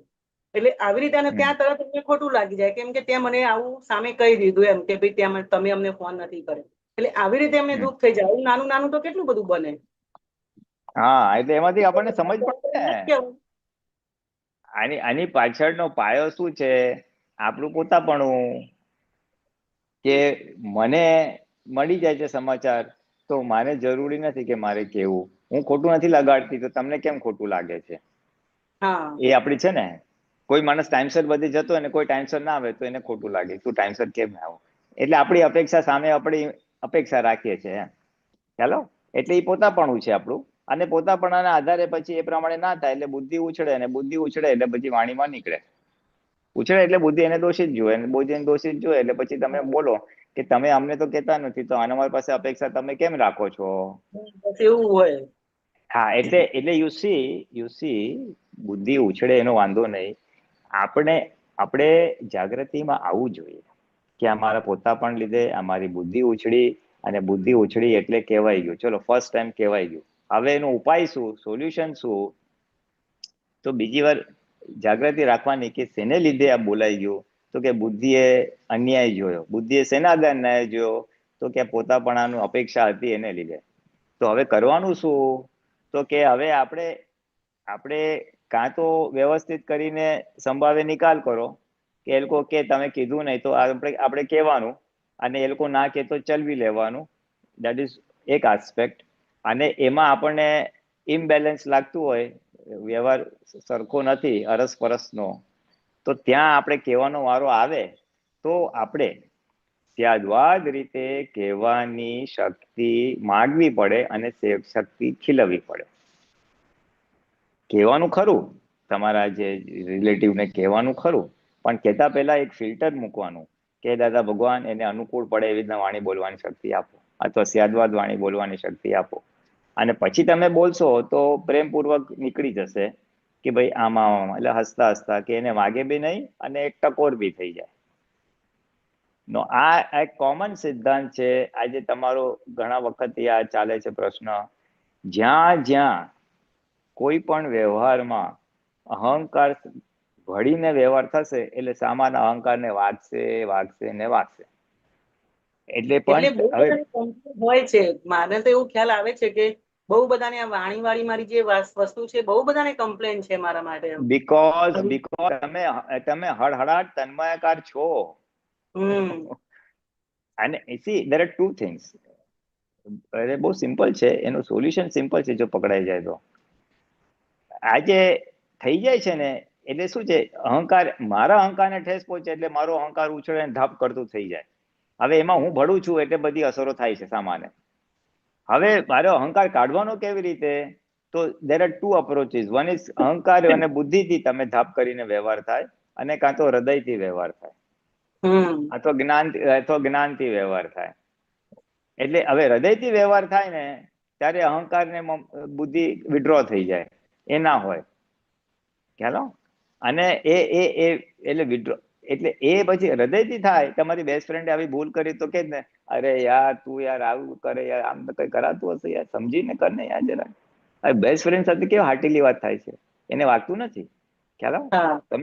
તમે એને ગમે તે મજાક મસ્કરી કરો તો એને વાગશે ને, બીકોઝ હાર્ટીલી બોલો છો, તમારો અહંકાર નથી ઇન્વોલ્વ એમાં. એટલે વન ઓફ ધી સોલ્યુશન્સ જે કહેવાની વાત છે, વ્યવહારમાં કહેવાની વાત છે, દેખીતા અન્યાય સામે. આ તમારો દેખીતા અન્યાયની વાત છે. અને આ તમને જ્યાં જ્યાં અન્યાય દેખાય છે ત્યાં ધબ નીકળે છે, ત્યાં ધબ ફરિયાદ આવે છે. એટલે આ અન્યાયનું પોતળું પાયામાં પોતાપણું છે. એટલે પછી વ્યવહારથી જો તમને બહુ કેવું જ પડે એમ હોય તો ફિલ્ટર મૂકીને બોલવાનું. ફિલ્ટર 3 પ્રકારે છે. એક તો મેં તમને કીધું હોય કે હૃદયથી કહેવાનું, એટલે હૃદય ગોઠવીને કેવું પડે એમ, હૃદયથી કહેવાશે ને, બુદ્ધિ તો બળવો કરશે. અમુક જગ્યાએ તો હૃદય હોતું જ નથી, એટલે મૂકવામાં પહેલાથી જ આમ થોડું ફોન આવતા પહેલા જ સફોકેશન હોય. હા, એટલે હવે હું બીજા 2 ઉપાય કહું છું. એટલે અમુક વાર આ કામ કરશે, અમુક વાર આ કામ નહીં કરે. પછી બીજો ભાગ છે, જ્યાં પોસિબલ હોય ત્યાં, તમારા કેસમાં કદાચ નહીં પોસિબલ હોય, એ માનથી બોલવું. હવે કોઈ આપણું વડીલ હોય ને ભૂલ કરે તો પછી તમે કેમ માનથી કહો છો ને ભાઈ આમ ને આમ કરજો, જરાક સમજીને કરજો જરાક એમ. અચાનક મહેમાન આવી ગયા તો તમે એને ધાડ કરતા એની ભૂલ ના બતાવો, એને માન થી પોલાઇટલી વિનયપૂર્વક વાત કરો એમ. ખ્યાલ? આપણે ડ્રાઈવ કરીને જતા હોય 2 વ્હીલર 4 વ્હીલર અને પોલીસ વાળો પકડે તો લાગે આપણી ભૂલ છે તો આપણે કેવું એકદમ માનથી બોલીએ છીએ ને, સાહેબ મારું ક્યાં હતું સાહેબ. ત્યાં તો સીધા રહેવાય. હા, એટલે ત્યાં સીધા એટલે શું, તમે એને રિસ્પેક્ટ આપો છો, એની પોસ્ટને રિસ્પેક્ટ આપો છો. ખ્યાલ આવે ને? એવી રીતના રિલેશન્સમાં, ઘરમાં, સંબંધોમાં પણ વડીલ હોય તો આપણે વિનય રાખીએ જ છે ને, ભલે એને ખોટું કામ કર્યું છે પણ વિનયથી બોલીએ છીએ. એટલે this is a second option. આ બીજો ઓપ્શન છે કહેવાનો. ખ્યાલ? હાર્ટ પછી વિનય અથવા માન. અને ત્રીજું ઓપ્શન વિતરાગતા છે. વિતરાગતા એટલે એને અકર્તા તરીકે જોવું અને સ્યાદવાદ વાણી બોલવાની શક્તિ આપો એવી ભાવના સાથે, અથવા એને અનુકૂળ પડે એવી વાણી બોલવાની શક્તિ આપો તો સ્યાદવાદ વાણી બોલવાની શક્તિ આપો. અને વિતરાગ ભાવે એટલે કે એ કરતા નથી, નૈમિતિક કરતા છે, આપણા ભાગે આવું ભોગવટો હશે એટલે દેખીતો અન્યાય મારી સામે આવ્યો છે, હિસાબ મારો છે, એ નિમિત્ત છે. હિસાબ મારો છે એ નિમિત્ત છે, એ જ્ઞાન ગોઠવાય, એને અકર્તા જોઈએ અને પછી વિતરાગતા પૂર્વક એટલે દ્વેષ રહિત તમે વાત કરો કે ભાઈ આમને ને આમ હોય તો સારું, દર વખતે અમે કરીએ છીએ તો આવું હોય તો મને ગમશે એમ. તમને કોઈ હૃદય નથી, તમને એના માટે માન બી નથી, પણ વિતરાગતા પૂર્વક તમે કહી શકો. એટલે ગોઠવણી માંગશે પણ આ ટેકનિક છે. ખ્યાલ આવો ને? એટલે એ 3 રીતે સમય સંજોગ પ્રમાણે સામે કોણ વ્યક્તિ છે, કયો સંજોગ છે, એના આધારે આ 3 માંથી કોઈ બી ચાવી મૂકી શકાય એમ છે. તો આપણો આદર્શ વ્યવહાર જશે, ઓર એટલીસ્ટ આપણી વાણીથી એને દુઃખ નહીં થાય. આપણી વાણીથી એને દુઃખ નહીં થાય. અને એક વ્યવહારની રીતે સંચવાયેલો રહેશે. એટલે તમારું જે એને દેખાય છે કે આ અયોગ્ય વ્યવહાર થયો છે કે અનબેલેન્સ્ડ વ્યવહાર થયો છે અને આપણે એને કહેવું છે તો આવી રીતે કહી શકાય, તો બીજી વાર એ બી અલર્ટ થઈ જાય કે ભાઈ આ લોકોને બી આપણે જણાવવું જોઈએ. એટલે જે તમારું પહેલા બી 1-2 વાર આ કદાચ વાત થઈ હતી કે મારાથી હજી બોલાઈ જાય છે, એની પાછળનું આ કારણ છે. બુદ્ધિ તમારી ડિઝાઇન પ્રમાણે ના થાય એટલે બુદ્ધિ ઉછળે, અન્યાય દેખાય, અને અન્યાય દેખાય એટલે અહંકાર ભળેલો જ હોય, બુદ્ધિ ને અહંકાર ભેગા જ હોય, એટલે પછી અહંકાર ભળેલો હોય એટલે સામાન્ય અહંકારને ઠેસ પહોંચે. એટલે આપણો અહંકાર કાઢવાનો. હવે અહંકાર કાઢવાનો કેવી રીતે? તો અજ્ઞાનથી, અકર્તા છે, વ્યવસ્થિત છે, સંભાવી નિકાલ, અનુકૂળ પડે, એનાથી અહંકારને આપણે એટલે ફિલ્ટર મૂકો એટલે અહંકાર તમે ખેંચી લીધો હોય. અને ફિલ્ટર ના મૂક્યો હોય તો ડિસ્ચાર્જમાં ધૂમ કરીને નીકળી જવાનું, કારણ કે ડિસ્ચાર્જમાં ભરેલું જ છે પોતાપણું, અને એમાં તમને આકાર એટલે કચરો પુલિનાનંદજી એટલો બધો ભર્યો છે કે અમુક વ્યક્તિ મને ખબર ખ્યાલ હોય કે અમુક વ્યક્તિઓ તો કંઈક ગોઠવવું હોય ને તો ગોઠવી બી નથી શકાતું, એટલો બધો એના માટે દ્વેષ ઉભો થતો હોય. હા, તો એ અલગથી પુરુષાર્થ માંગે, એ વ્યક્તિને લઈને પછી સામાયિક કરીએ, શક્તિઓ માંગે, પછી જે બી હોય ડિપેન્ડિંગ ઓન શું વ્યક્તિ છે ને શું એની સાથેનો વ્યવહાર છે કે સંબંધ છે કે શેના લીધે આટલો અણગમો છે, વ્યક્તિ ટુ વ્યક્તિ અને સંજોગ ટુ સંજોગ ડિફરન્ટ હોય તો પછી એવી લોકોને બેસીને આપણે ચોખ્ખું કરવું પડે. તો ચોખ્ખું આપણી સમજ કરીએ છીએ, એને ચોખ્ખા નથી કરવાનું, આપણી સમજને ચોખ્ખી કરવાની છે. આપણે સામાન્ય અપેક્ષા રાખીએ છીએ ને કે આનાથી આપણું થતું નથી, એનું થતું, એને કરતા જોઈ નાખીએ છીએ. હજી એ સ્વતંત્ર કરતા જે કરતા નૈમિતિક પણ સ્વતંત્ર કરતા જોઈએ છીએ, ત્યાં આપણી આખી મુશ્કેલી છે. એટલે એ દોષિત દેખાય છે. તકલીફ ક્યાં પડે કે હવે મારે એવા રિલેશન નથી કે વર્ષમાં ક્યાંક એકાદ વખતે 2 વખતે જવા વાળા રિલેશન હોય, પણ એમાં કેવું થાય કે મારા હસબન્ડ ને તો કઈ બહુ એમના, અને મારા હસબન્ડ તમને જરાય રિસ્પોન્સ ના આપે, પણ એમને કશી પડેલી ના હોય, એમને તકલીફ ત્યાં મારાથી થતી હોય, એટલે એ લોકો શું કરે કે કંઈ પણ હોય તો અમારાથી જવાય નહીં, એટલે અમારે જવાનું હોય ત્યારે અમે ફોન કરીએ તો એ લોકો એવું કે અમે ઘરે નથી. 2-3 વખતે ફોન એવી રીતે થાય કે અમે ઘરે નથી, અને પછી અમારાથી ના જવાય, એ લોકો ઘરે હોય ત્યારે મારા હસબન્ડના જોબનું નક્કી ના હોય એટલે જવાય નહીં, અને પછી ત્યાં એમને તકલીફ પડી જાય કે તમે આવ્યા નહીં. એટલે મારા હસબન્ડનો એમને પ્રોબ્લેમ ના હોય, પ્રોબ્લેમ મારાથી હોય કે તું આવતી નથી એમ. અને ખરેખર આવું વસ્તુ બનતી હોય એટલે મારાથી તરત જ પછી એમના ઉપર આવી રીતે એટેક થઈ જાય કે તમે આમ કરો છો. હા, એટલે અટેક કરવાને બદલે આ શક્તિ માગીને બોલશો, દાદા અનુકૂળ પડે સ્યાદવાદ વાણી બોલવાની શક્તિ આપો, એટલે તમે ઇમોશનલ થયા વગર હકીકતનું બયાન કરી શકશો કે ભાઈ હમણાં મારે આવું હતું પણ અમને છૂટી રજા નથી, જોબ હતો, અથવા અમે 2 વાર તો ફોન કર્યો હતો પણ તમને અનુકૂળ નહોતું, તમને અનુકૂળ હોય ત્યારે અમને અનુકૂળ નથી હોતું, એટલે સંજોગ બાજતા નથી, બાકી અમારી આવવાની ઈચ્છા તો છે જ. એટલે એવી આવું નથી બોલાતું. હા, એટલે કારણ કે એ બુદ્ધિનો પ્રભાવ વિશેષ છે ને, એટલે બુદ્ધિના અહંકાર ભેગા હોય એટલે પછી ધપ કરતું ગોળી નીકળે, વાગે. આવું નથી બોલાતું. હા, પણ એટલે તો શક્તિ માગવાની છે. આ 9 કલમ ક્યાં ગઈ? હવામાં ગઈ ને. હમણાં દુબાઈ એવી સ્યાદવાદ વાણી વર્તન વંદન કરવાની શક્તિ આપો. એટલે આજ તો ઓળખવાનું છે, આજ તો પુરુષાર્થ છે ને, કે ક્યાં ક્યાં હજી દુઃખ અપાઈ જાય છે, તેના લીધે અપાઈ જાય છે, એની સામે કઈ સમજ ગોઠવું, એની સામે કયો પુરુષાર્થ ગોઠવું, એ જ તો સમજવાનું છે સત્સંગમાં. હવે એક્ઝેક્ટ ના સમજાય ત્યાં સુધી એ ગોળ ગોળ ફર્યા જ કરો. તમે મને પૂછશો, બીજા આપતા પુત્રોને પૂછશો, ત્રીજાને પૂછશો, બધાનું તમે હાય હા ત્યારે લાગશે, પણ તમે હતા ત્યારે ત્યાં જ. પણ હવે આ પોઈન્ટ તમે સાચવી લેજો, રૂટ કોઝ જે તમારો વાણીનો થોડાક સમયથી છે આ વાત, એ જે બોલાઈ જાય છે, બીકોઝ બુદ્ધિના અહંકાર બળેલા છે, અને બુદ્ધિ બળવો એટલા માટે કરે કે પોતાના ડિઝાઇન પ્રમાણે થતું નથી એટલે. અને હવે બોલવાનો વારો આવે તો આ શક્તિઓ માગીને 3 પ્રકારે સ્યાદવાદ રીતે વાત કરવાનું નક્કી કરો, એટલે તમારો વ્યવહાર ઓલરાઈટ થશે. અને જે ચોથું પોઈન્ટ તમે મને કીધો કે અમુક જગ્યાએ તો બિલકુલ આમ ટોલરેટ આમ સહન જ થાય એવું નથી, એટલે એને અલગથી એની સાથે એનો નિકાલ કરીએ, જ્ઞાન અપ્લાય કરીએ, પુરુષાર્થ કરીએ, વોટેવર. એટલે એની ચિકાસ જે એના પ્રત્યે તીવ્ર અણગમો છે.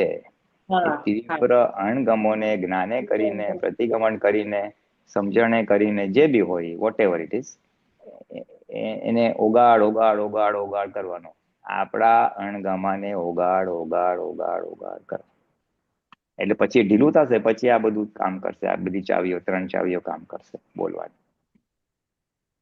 એટલે આ પ્રોસેસ છે પ્રકૃતિને ઓળખવાનું અને પછી એનું શુદ્ધિકરણ. સારા છે એ જ રીતે બીજું કઈ ના, ઓગાળ એટલે આ તમારા અણગમાને ઓગાળવાના, આ તમારી બુદ્ધિના અહંકાર, આ તમારા પોતાપણાને ઓગાળવાના. એને લીધે તો બધા અથડામણ થાય છે ને. પ્રકૃતિને ઓગાળવાનું એટલે 1 લાઈનમાં ક્રોધમાન માયા એટલે ઓગાળવાના. એટલે પછી જરાક વધારે એક્સપાન્ડ કરવું હોય તો આ પોતાપણું, મમતા અને મોહ ને જાતનું બધું. એ પરમાણુ હમણાં વાંચ્યું ને કે પરમાણુ શું કહે છે, તમે તો શુદ્ધાત્મા થઈ ગયા પણ અમને ચોખ્ખા કરો. કે આવા પરમાણુ ચોખ્ખા કરવાની જ વાત છે. આ એ ચોખ્ખા નહીં થાય ત્યાં સુધી વ્યવહાર ચોખ્ખો નહીં થાય, ત્યાં સુધી તમારો મોક્ષ નહીં થાય. અરે મેં તો હમણાં શું મને જો 1 સેકન્ડમાં જો ક્વિકલી મને મળી જાય ને તો એમાં એક દાદાનું એક આપતા સૂત્ર મને જસ્ટ હમણાં વાંચું છું. એક જીવને સહેજ પણ દોષિત જોશો તો મોક્ષે ના જવાય. બોલો, એક જીવને સહેજ પણ દોષિત જોશો તો મોક્ષે ના જવાય. આપણે પાસરા થઈને પાસરા જોવું, આપણે પાસરા થવાનું અને પાસરા જોવું. આપણને ગમે તેટલા વાંકા વ્યક્તિમાં પણ શુદ્ધાત્મા જોવો તો જ મોક્ષે જવાશે. બોલો, એટલે આમાં ઘણું બધું દાદાએ કહી દીધું. આપણે પાસરા થવાનું છે, આપણી સમજ પાસરી કરવાની છે. હવે આપણો વાંક નથી, અજ્ઞાનતામાં ભરેલું છે, એટલે જ્ઞાને કરીને એને નિવડો લાવવાનો છે. અઘરું જરાય નથી, પણ ગેડ બેસવી જોઈએ શું કરવાની છે. એ ગેડ બેઠી નથી ને એટલે તમારે ગોળ ફરિયાદ કરો. બધા અલગ અલગ નિમિત્તોને પૂછીને ત્યારે હાલ સારું લાગે, પણ પછી પ્રસંગ આવે ત્યારે એ જ્ઞાન કામ નથી કરતું. મને ખ્યાલ આવી ગયો.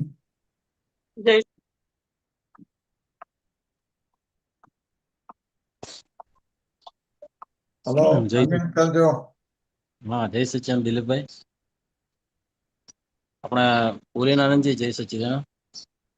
જો સૂત્ર છે કે જો પોતાની સ્થિરતા હોય તો કશું થાય એવું નથી, પણ સ્થિરતા ડગે કે કર્મ પાછું ચોંટી પડે.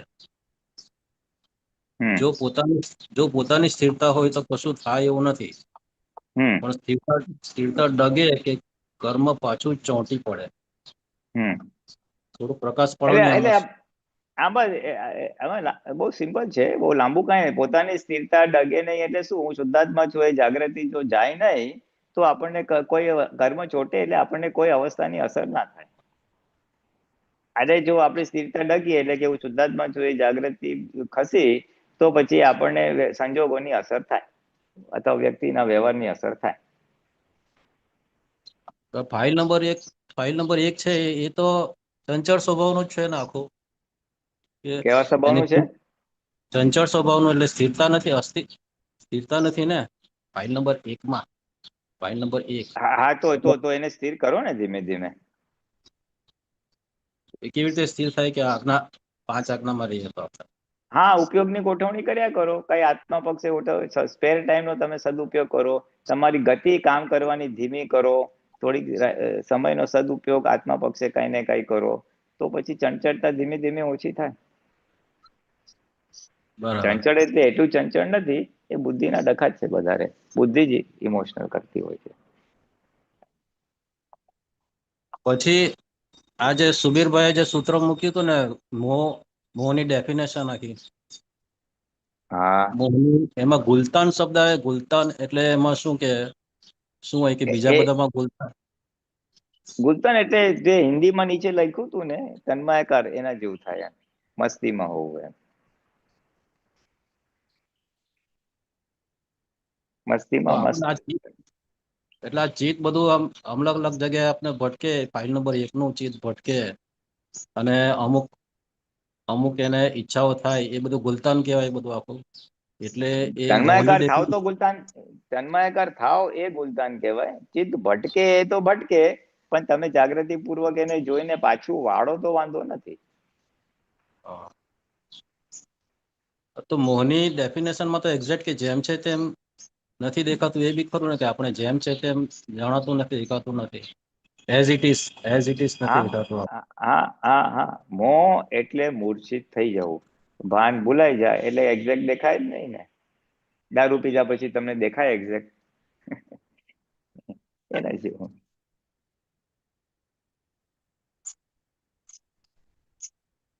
બરાબર. હવે એક છેલ્લું. હા, બોલો. જે કોઈ પણ વસ્તુમાં આપણે મૂર્છિત થઈએ, દાખલા તરીકે કોઈ સારું ખાવાનું આવ્યું, ફ્રૂટ આવ્યું મસ્ત, અરે કેવું મસ્ત છે, આ ખાવા જેવું છે, મજા આવી ગઈ, આ બીજી વાર બે ખાશું.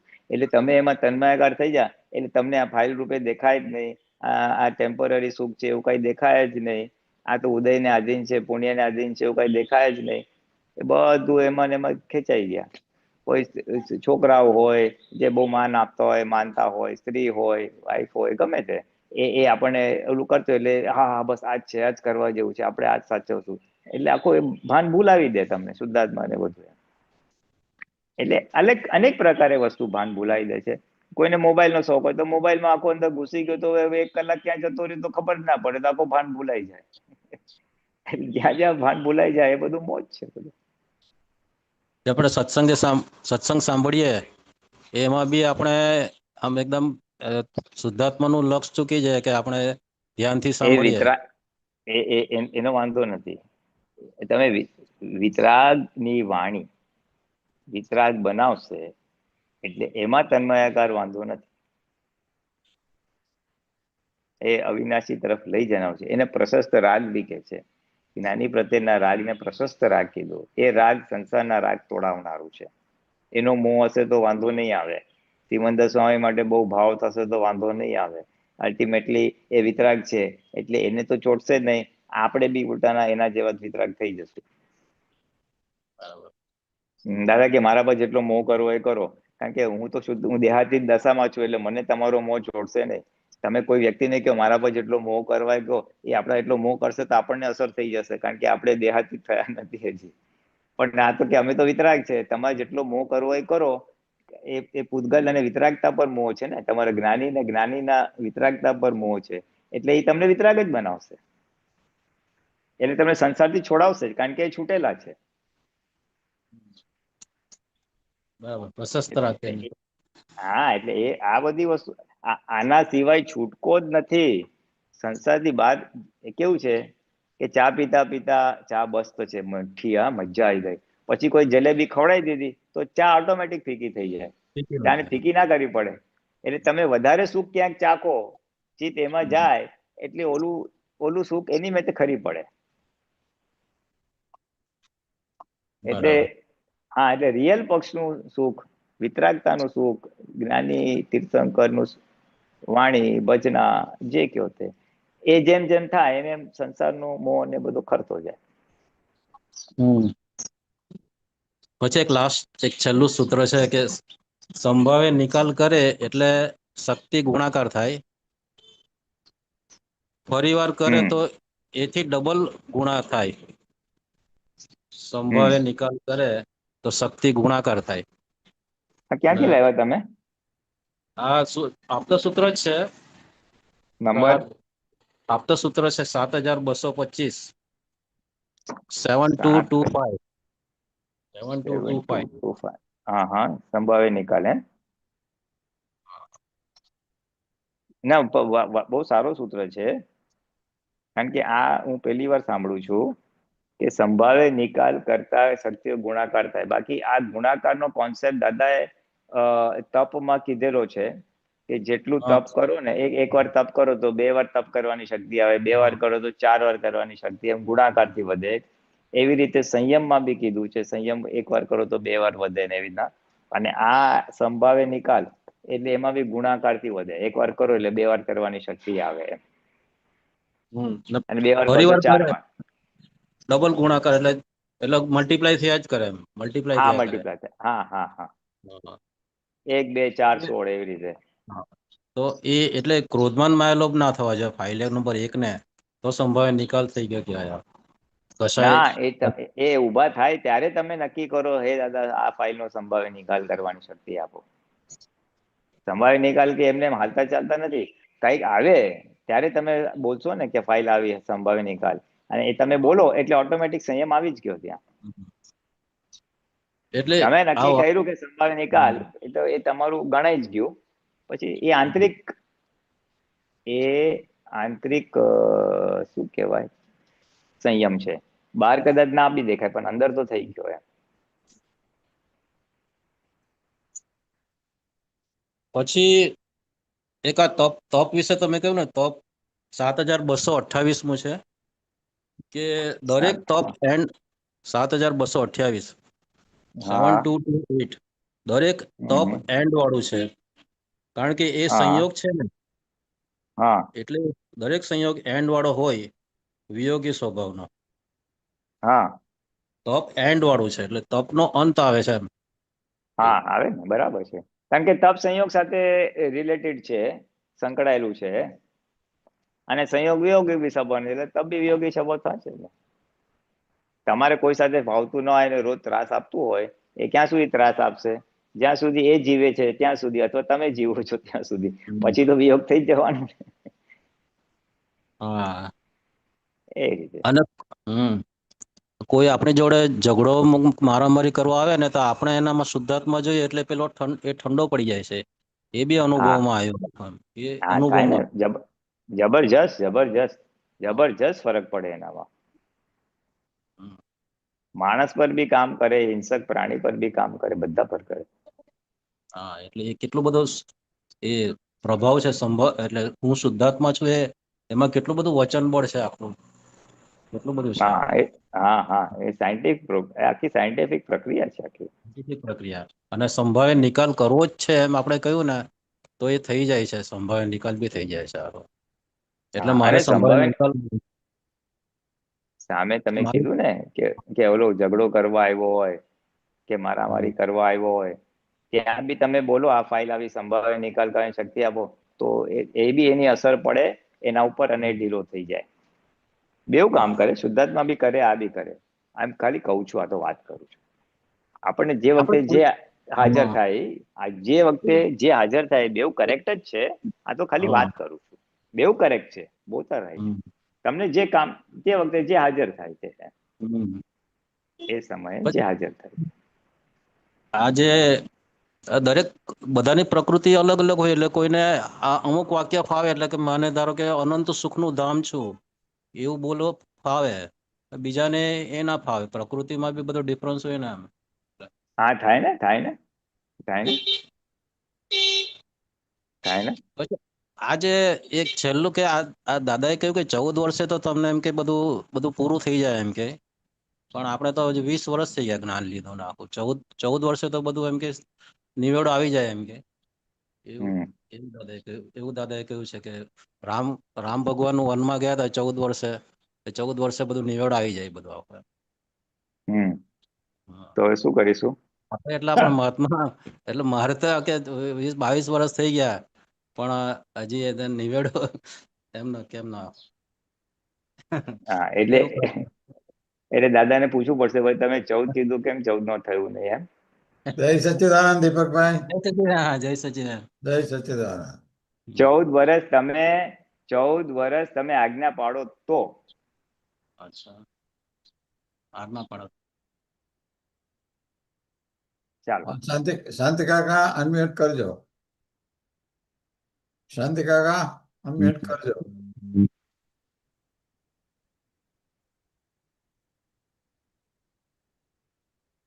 અવાજ નથી આવતો શાંતિ કાકા.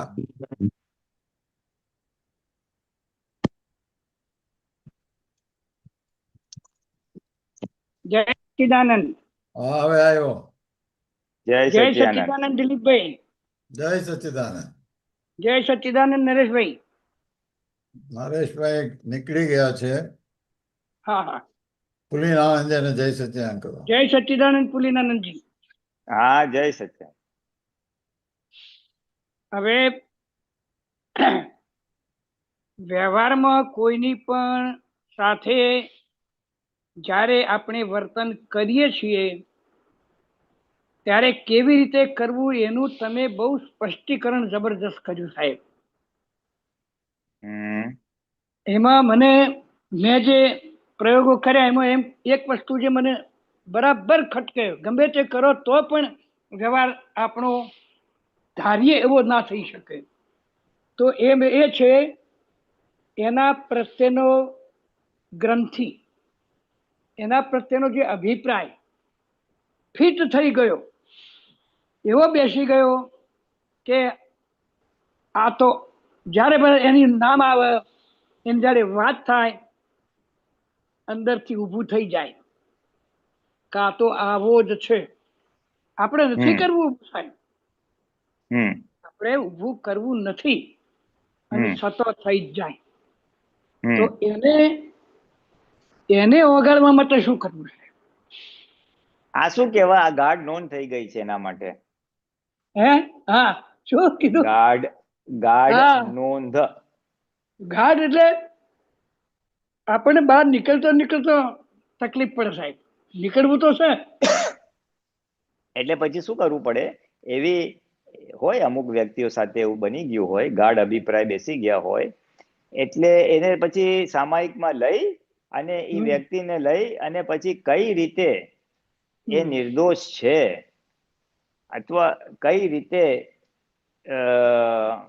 એ ખોટો નથી, એ જ્ઞાનના અલગ અલગ પાસા બુદ્ધિને સમજાય કરવી પડે. તો ધીમે ધીમે એના માટેનો અભિપ્રાય છૂટતો જાય. એનો ઉદય કર્મ કરાવે છે. ગઈકાલે જુદો હતો, આજે જુદો બી હોઈ શકે છે. છતાં તમારા 25 વારના એના સાથેના વ્યવહારના સંપર્કમાં આવવાથી 25 વાર તમને એ જ વ્યવહાર થયો એટલે ગાઢ અભિપ્રાય બેસી જાય તો આવો જ છે. અને બીજું શું થાય છે? એનું બીજું બી એક પાસું છે. બીજું પાસું એવું છે કે કોઈ માટે અભિપ્રાય બાંધો ને આવો છે તો પછી એવો થઈ જ જાય. તમે સીધા માણસને કહો આ વાંકો છે, આ લુચ્ચો છે, આ ખરાબ છે, તો એવો થઈ જ જાય. ના હોય તો થઈ જાય. હા એટલે એમાં શું થાય છે? બે રીતે આપણા એક અનુભવથી આપણે અભિપ્રાય પડી જાય આવો જ છે. પછી દર વખતે આવો જ છે બોલીએ ને તો એ આવો થાય ને આપણી સાથે તો એવું જ કરે પછી. એટલે એ ગુણાકારથી ગાઢ થતું જાય. એટલે એ આપણા સ્પંદનો કામ કર્યું. હા, એ આપણા સ્પંદનો કામ કરે. એટલે અને આપણો તો અભિપ્રાય પછી વધારે વધારે એટલે આપણે ફેરવવું પડે. ના, એ નૈમિતિક કરતા છે કે નિર્દોષ છે કે એના ઉદય કર્મો એની પાસે આવું કરાવડાવે છે અને આપણને અસર થાય છે, એ આપણો હિસાબ છે. એવું આપણે ઊંધા આટા માર કરવાનો. જેટલી વાર એની સાથે પરિચય થયો અને કઈ આવડું કર્યું તો આ જ્ઞાન ગોઠવીને ઉડાડી દેવાનું. બીજી વાર થયું તો પાછું જ્ઞાન કરીને ઉડાડી દેવાનું. એટલે એ રીતે કરવાનું. અને જ્યારે સમય મળે ત્યારે નવરા બેસી અને પાછળ જે બધા અભિપ્રાયના ગાઢ હથોડા માર કરે છે એને ઉખેડ કરવાના. એ તો નિર્દોષ છે, એનો પ્રકૃતિ એને કરાવે છે, વ્યવસ્થિત કરતા છે, નિર્દોષ છે, તારો ઉપકાર તે મને આ દુઃખ આપ્યું, જે બી હોય. એટલે હા એમ કરીને બરાબર. ઊંધા આટા મારીને એના પ્રત્યે આખું વિતરાગ થઈ જવાનું. પછી કહેવાનું તારો ઉપકાર, તું મને દુઃખ આપે છે, મારે દેવામાંથી મુક્ત કરે છે, મારા પાપના દેવામાંથી મુક્ત કરે છે. એમ પોઝિટિવ પાછું બોલવાનું. ભગવાન એનું કલ્યાણ થાવ. 5 મિનિટ એનો ચહેરો યાદ કરીને એવા વાઇબ્રેશન, એવા સ્પંદન નાખી તો જુઓ. બરાબર. તમારું નીકળી જશે અને એને તમારા માટેનું પછી જરાક થોડુંક નરમ થશે એનું વલણ. અને એ નરમ થતું પછી દેખાય ખરું સાહેબ, એ વાત સાચી છે તમારી. દેખાય ને. અને જાગૃતિ, આપણે એટલી જાગૃતિ કે મારે ગમે તે થાય, મારે પ્યોર થઈ જવું છે. અંદર કોઈના માટે પણ દ્વેષ ગ્રંથિ તો સતત જોયા કરવી કે આ ગ્રંથિ છે, આ ગ્રંથિ છે. તો એના માટે તમે જે આ ઉપાય બતાવ્યો ને, એ આપણને અચૂક કામ કરે સાહેબ. બરાબર છે, બહુ સરસ.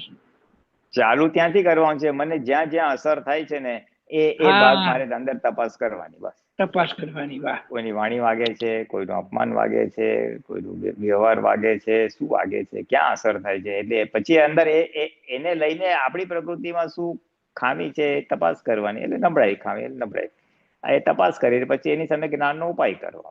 એટલે દરેક વસ્તુ સાફ થતી જાય. પ્યોર થવું એટલે પ્રકૃતિના એ બધા કચરા સાફ કરવા. હા, એટલે તપાસ કરવા લાગીએ ને એનું પૃથ્થકરણ કરીએ તો મળે તો ખરું જ. એ વાત તમારી 100% સાચી છે. અને તો જ નિવાડો આવે. તો જ નિવેડો આવે. અને તો જ એ જો નિવેડો આવ્યો તો તમને ક્ષમતા ભાવ કુદરતી રીતે જ અનુભવમાં પણ આવે. બરાબર. બહુ સરસ. બરાબર. આ તમારો સત્સંગ વ્યવહારમાં, ખરેખર વ્યવહારમાં બહુ ઉપયોગી થાય એવો આ સત્સંગ નીકળ્યો. ખૂબ આનંદ થયો સાહેબ, ખૂબ આનંદ થયો. જય સચ્ચિદાનંદ. જય સચ્ચિદાનંદ. જય સચિદાનંદ. શાંતિ કાકા.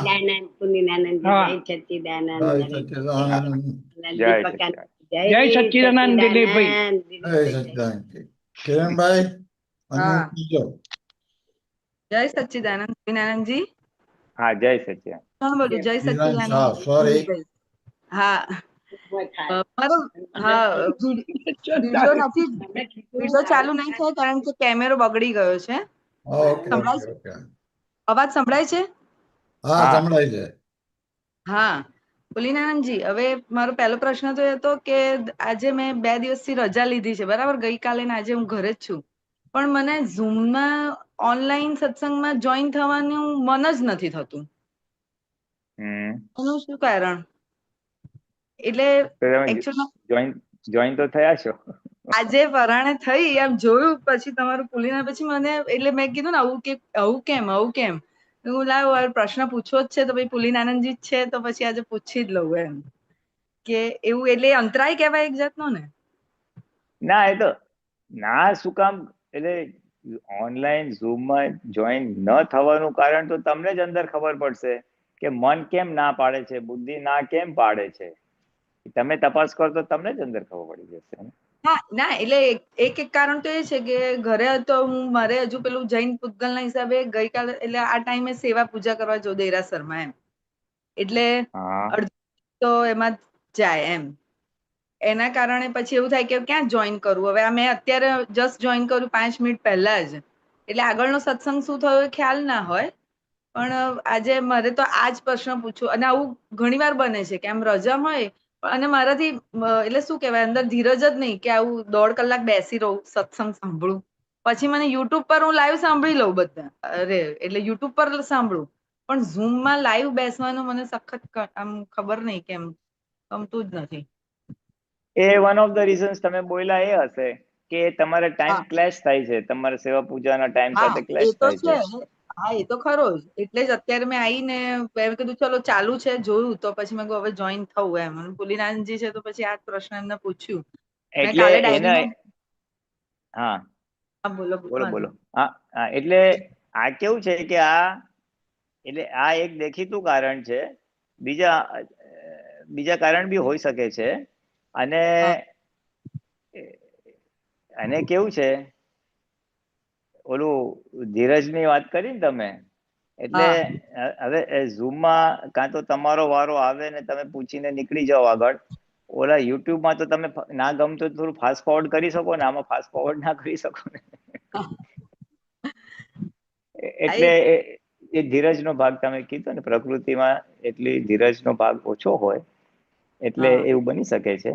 અને મને કાંઈ પણ જાણવા મળશે એવો ભાગ આપણને ના લાગતો હોય એટલે લાગે કે પછી તે સાંભળી લેશું, આપણને ઇન્ટરેસ્ટ પડશે તો જોશું ને તો નીકળી જશું.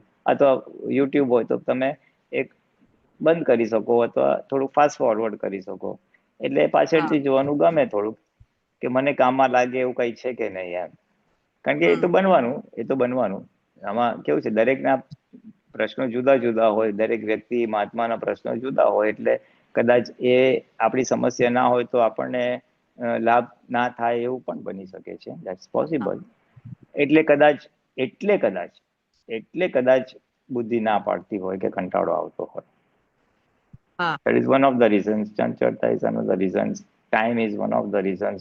અને એ સિવાય તમે તમારી અંદર તપાસ કરશો તો તમને ખ્યાલ આવશે કે શું કામ ના પાડે છે બુદ્ધિ, શું કામ ના પાડે છે. બરાબર. એટલે આમ તો બુદ્ધિ જ ગણાય ને મેઇન, તો મને એવું લાગે છે. બુદ્ધિ 100% બુદ્ધિ જ નફો નુકસાન બતાવે છે. અને એકચ્યુઅલમાં મારો પ્રશ્ન આ બી એક હતો, આ અભિપ્રાય વાળો જે હમણાં શાંતિકાકા જોડે વાત થઈ, હવે આગળનો તો સત્સંગ મને ખ્યાલ નથી, પણ મારે કેટલા વખતથી ઓફિસમાં તો આ બહુ જ થાય છે અને મારો ક્યારને આ પ્રશ્ન મારે પૂછવો જ તો, પણ કોઈને પૂછાતો નહોતો. પછી હવે આજે મેં કીધું લાવો ચલો પૂછી જ લઉં તમને. ઓફિસમાં આપણે કેવું કે ફાઇલ મૂકીએ જ્યારે અમારા હેડ ઓફ ધ ડિપાર્ટમેન્ટ હોય એટલે કોઈ પણ ફાઇલ પુટઅપ કરીએ ને એટલે પહેલું મગજમાં એવું જ આવે કે આમાં ક્વેરીજ આવશે, આમાં સાઇન નહીં જ થાય એમ. ઘરના નહીં પણ ઓફિસમાં મારે ખાસ એવું બને છે. તો હવે એને એ અભિપ્રાયમાંથી હવે નીકળવા શું કરવાનું એમ. એટલે કેવું હોય છે કે દરેક અનુભવ શું, એકવાર આપણે કઈક અનુભવ થયો એટલે અભિપ્રાય બાંધ્યો, પાછો બીજી વાર એ અનુભવ થાય એટલે પાછો અભિપ્રાય દ્રઢ થયો, અને જેટલી વાર અભિપ્રાય દ્રઢ થાય ને એટલે પછી એવી રીતે થતું જ થાય, પછી એવું જ બને. હા, એટલે એ જે ચેન છે ને, લિંક છે ને, લિંક તોડવી પડે. ઘણી વાર હવે તમારો વાત પર આવું છું, પણ એને લગતો બીજો નાનો દાખલો આપું છું કે હવે મારે જેવો હોય અને જસ્ટ થોડુંક આવડતું હોય ડ્રાઇવિંગ, અને સિટીમાં જવાનું થાય એટલે જરાક ગીચ વિસ્તારમાં, તો ત્યાં આપણને લાગે હવે અહીંયા જવાનું છે, પાર્કિંગ તો નહીં મળે યાર, પાર્કિંગના બહુ લફડા હોય છે ત્યાં, અને કારણ કે એકવાર આપણે ગયા હતા ને આપણે અટવાઈ ગયા હતા, પાર્કિંગ માટે ટાઈમ ગયો હતો શોધતા ત્યાં તો પછી ત્યાં જવાનું થાય એટલે યાર પાર્કિંગ નહીં મળે, લફડું છે યાર. ત્યાં જતા પહેલા ઘરે જ ચાલુ થઈ જાય, ત્યાં લફડું છે, ત્યાં પાર્કિંગ નહીં મળે. એટલે પછી બીજી વાર જાઓ તો પાછું ના મળે, પછી અટવાયા, એટલે ત્રીજી વાર જવાનું થાય પાર્કિંગ તો નહીં જ મળે. એટલે હવે જયારે તમે આ બોલો ને એટલે હકીકતમાં પાર્કિંગ મળે જ નહીં. સાચી વાત છે. હા, એટલે અભિપ્રાયને વારંવાર ઓલું કરવાથી એ રૂપ રિયાલિટીમાં એ આવતું જાય, હકીકતમાં બનતું જાય. એટલે એ લિંક એ તોડવાની જરૂર છે. એટલે ભલે આપણે જવાનું થાય તો હું કહું ના, ઊભું થાય વિચાર, અરે પાર્કિંગ તો નહીં મળે, તો હું કહું ના પાર્કિંગ મળશે, બહુ મસ્ત મળશે, હું 5 વાર બોલી નાખું એવું. અને પછી જવાનું, અને હકીકતમાં મળી બી જાય પછી. હા, એટલે તમારે આ રિવર્સ ઓપિનિયન કરવાનું કે ફાઇલ પુટ અપ કર્યા પછી કહેવાનું મારી ફાઇલ પાસ થશે, મારી ફાઇલ પાસ થશે, મારી ફાઇલ પાસ થશે. અને ના થાય તો પછી થોડાક માઇનર ક્વેરીઝ થી પણ ક્લિયર થઈ જાય. એટલે ડુ ધ ઓપોઝિટ. ઓફિસમાં તો મારી એકલીનો સંયોગ ના હોય ને, આગળ બીજા બધા બી હોય, એટલે ચેઇન હોય કે ફર્સ્ટ પહેલી મારી સાઇન થાય, પછી બીજાની થાય, ત્રીજાની થાય, એવી રીતે હોય એમ. એટલે પણ એમાં જે એચઓડી નું હોય ને, તો એટલે આખી ઓફિસમાં બધાનો એવી રીતનો જ અભિપ્રાય જ છે દરેકનો, અને એવું જ બને છે. હા, પણ આપણે શું કામ બધા સાથે જોડાઈ જવું? બરાબર છે. હા, પણ એ સાચી વાત. આપણે શું કામ બધા સાથે? બધાનું જે થવાનું હોય થાય. આપણે વિતરાગતા, આપણી પાસે દાદાનું જ્ઞાન છે, આપણી પાસે દાદાનું જ્ઞાન છે, આપણી પાસે દાદાની સાચી સમજણ છે, આપણને વિતરાગતાની આખી ચાવી છે. તો આપણે જ્ઞાને કરીને આગળ વ્યવહાર કરવાનો. બરાબર. આપણે ભલે બધી બુદ્ધિ બતાવે તો કે ના, આ ફાઇલ છે, આનો સંભાવ્ય નિકાલ કરવો છે, અને આ પાસ થઈ જશે. પાસ થાય કે ના થાય એમ ને, આ ફાઇલ છે, હે દાદા ભગવાન, આ ફાઇલ છે, સંભાવ્ય નિકાલ કરવાની શક્તિ આપજો. એવું નબળાઈ લાગતી હોય તો આવી રીતના બી મૂકી દેવાય. આ ફાઇલ છે, સંભાવ્ય શક્તિ આપો, પાસ થઈ જશે, પાસ થઈ જશે, પાસ થઈ જશે, એમ જ બોલવાનું. આ ફાઇલ છે, સંભાવ્ય નિકાલ, સંભાવ્ય નિકાલ. તમે સંભાવ્ય નિકાલ બોલો ને, એટલે ના બી પાસ થાય ને, તો તમારો અણગમો ઉભો ના થાય. હા, બસ. અને એ અણગમાથી પાછું તમે તમારો અભિપ્રાયને રેનફોર્સ કરો છો, મજબૂત કરો છો. જો મારી પાસ ના થઈ, જો આણે આમ કર્યું, જો તમે તમારા એચઓડી ને હળહળાટ કરતા જુઓ છો, અને હળહળાટ દોષિત જુઓ છો, અને હળહળાટ અભિપ્રાય બાંધ્યા છે, તો પછી ક્યાંથી થાય? હા, બસ એવું જ છે, એવું જ છે. હા, પણ એટલે હવે એટલે એવું છે, તો પછી એની સામે આપણું જ્ઞાન વાપરો ને, આપણું જ્ઞાન વાપરો. એ અકર્તા છે, એનામાં શુદ્ધાત્મા જોઈએ, એને સંભાવ્ય નિકાલ કરવાની શક્તિ આપો. એ દાદા ભગવાન, આ મારી ફાઇલ પાસ થાય, એના એચઓડી ના શુદ્ધાત્મા જુઓ, અને આ ફાઇલ પાસ થશે એવો અભિપ્રાય રાખો. આ 3 પ્રયોગ કરો એટલે તમારું ધીમે ધીમે ધીમે નેગેટિવિટી આખી તૂટી જશે અને પોઝિટિવ થશે. અને પછી શું થશે? આ બધું નીકળી જશે negativity over a period of time. પછી શું થશે કે તમે કઈ નવી અસાઇનમેન્ટ કે નવું ફાઇલ આવી, એ દાદા એના શુદ્ધાત્મા નમસ્કાર કરશો, દાદા આ ફાઇલનો સંભાવ્ય નિકાલ કરવાની શક્તિ આપજો, અને પછી તમે મૂકશો વિતરાગ ભાવે, અને પાસ બી થઈ જશે. પછી બધા લોકો બોલશે, હારું, મારું તો તમારા ડિપાર્ટમેન્ટના બીજા બધા બોલશે, મારી ફાઇલ માટે તો એચઓડી બહુ માથાકૂટ કરશે, તારી કેમની પાસ થઈ જાય છે? That will happen. આપણે એ લોકોના ખાડામાં નથી પડવાનું, એ લોકોને આપણા ખાડામાં લાવવાનું છે. આપણે એના અજ્ઞાનમાં, આપણા જ્ઞાનમાં આપણે સ્થિર થાઓ, અને પછી સમય પ્રમાણે, એ તો બહારના લોકોને તો જ્ઞાન ના લીધું હોય એટલે બધું એવી રીતે, પણ પછી જે સમજવું હોય એને કહેવાય, ભાઈ હું તો થોડી પ્રાર્થના કરીને મૂકું છું, એના માટે મેં નેગેટિવ અભિપ્રાય કાઢી નાખ્યા, અને હું વિતરાગ ભાવે કરું છું. આ તો મેં તમને કીધું, પણ બહારના લોકોને એની ભાષામાં તમારે આ સમજાવવાનું, જે ભાષા એ લોકો સમજી શકે એવી. એટલે એ લોકોના બી એચઓડી પ્રત્યે જે અણગમો કે દ્વેષ છે એ તૂટતો જાય. બરાબર. એટલે આપણે એના અજ્ઞાનમાં ને આપણે ભળવાની જરૂર નથી, આપણે આપણા જ્ઞાન પ્રમાણે ચાલો, આપણે દાદાના વિજ્ઞાન પ્રમાણે ચાલો. આપણે મોક્ષે જવામાં એ કોઈ હાથો એના ખાડામાં બેસું તો આપણો મોક્ષ લબડી જશે. આપણે તો જ્ઞાનીના કહેવા મુજબ ચાલવાનું, તો આપણે મોક્ષે જશું. હા, એટલે એવું છે કે આટલી બધું ઓફિસમાં આમ જાગૃતિ બીજા બધા વ્યવહારમાં રહે ને આવી રીતે ના રહે, તો આ દાદાનું જ્ઞાન તો ત્યાં એપ્લાય થતું જ નથી એમ. હા, એટલે બસ, એટલે આવા જ પ્રશ્નો સત્સંગમાં પૂછીને નિવેડો લાવવાનો છે કે દાદાનું જ્ઞાન કયા સંજોગોમાં કઈ રીતે વાપરવું એમ. આટલો જ સમય. અને બહુ હોતું નથી, એ 5-7 જ એવા પ્રસંગો હોય છે. ઓફિસ હોય, ઘર હોય, છોકરા હોય, કે કોઈ બીજા રિલેટિવ્સ હોય, કે સમથિંગ, કે બહાર ફરવા ગયા હોય ત્યારે, એટલે 8-10 પ્રસંગોમાં આપણને આપણી પ્રકૃતિ ઓળખાય અને જ્ઞાન કઈ રીતે ત્યાં ફિટ કરવાનું ખબર પડી જાય. પછી તો બધું રિપીટેશન જ હોય છે. બરાબર. હા, પછી અજ્ઞાન સામે જ્ઞાન વાપરીને એને નિવેડો જ લાવવાનો છે. સરસ, બહુ સરસ. બહુ સહેલું છે. અને બધા મહાત્માને કોમન છે, કાંઈ અટકો ને ક્યાંય બી તો દાદાને પ્રાર્થના કરી, હે દાદા ભગવાન, અહીંયા મૂંઝવણ છે, કઈ રસ્તો મળતો નથી, કૃપા કરો. દાદાને પ્રાર્થના કરશો તો નૈમિતિક કોઈને કોઈ જવાબ મળી જશે.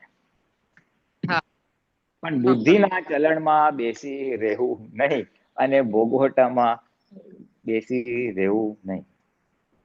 હા બધા ઓફિસમાં થાય છે એટલે મારે એવું થાય છે, અરે પણ બધા ખાડામાં જવાના છે તો આપણે ખાડામાં જવું.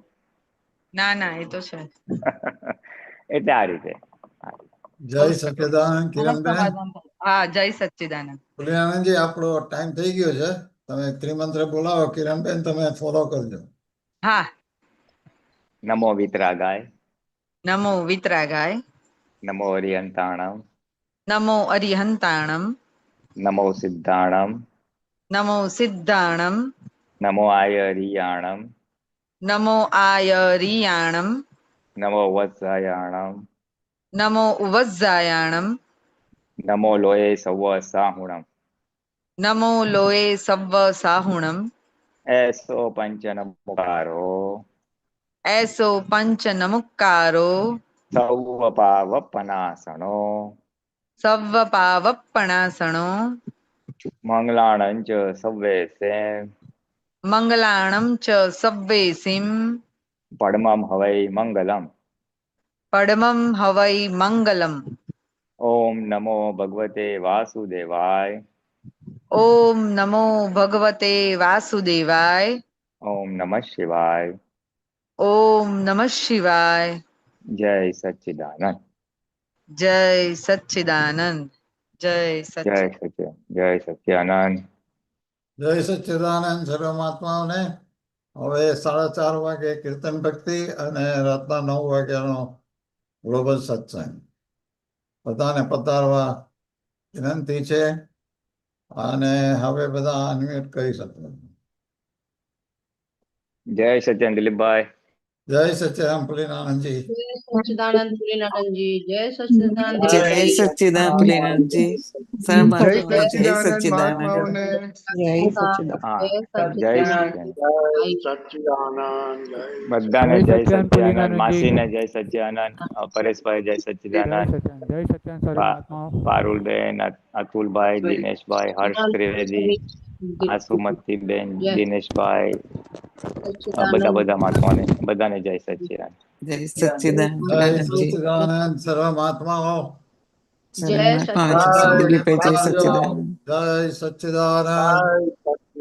જય સચ્ચિદાનંદ. જય સચ્ચિદાનંદ.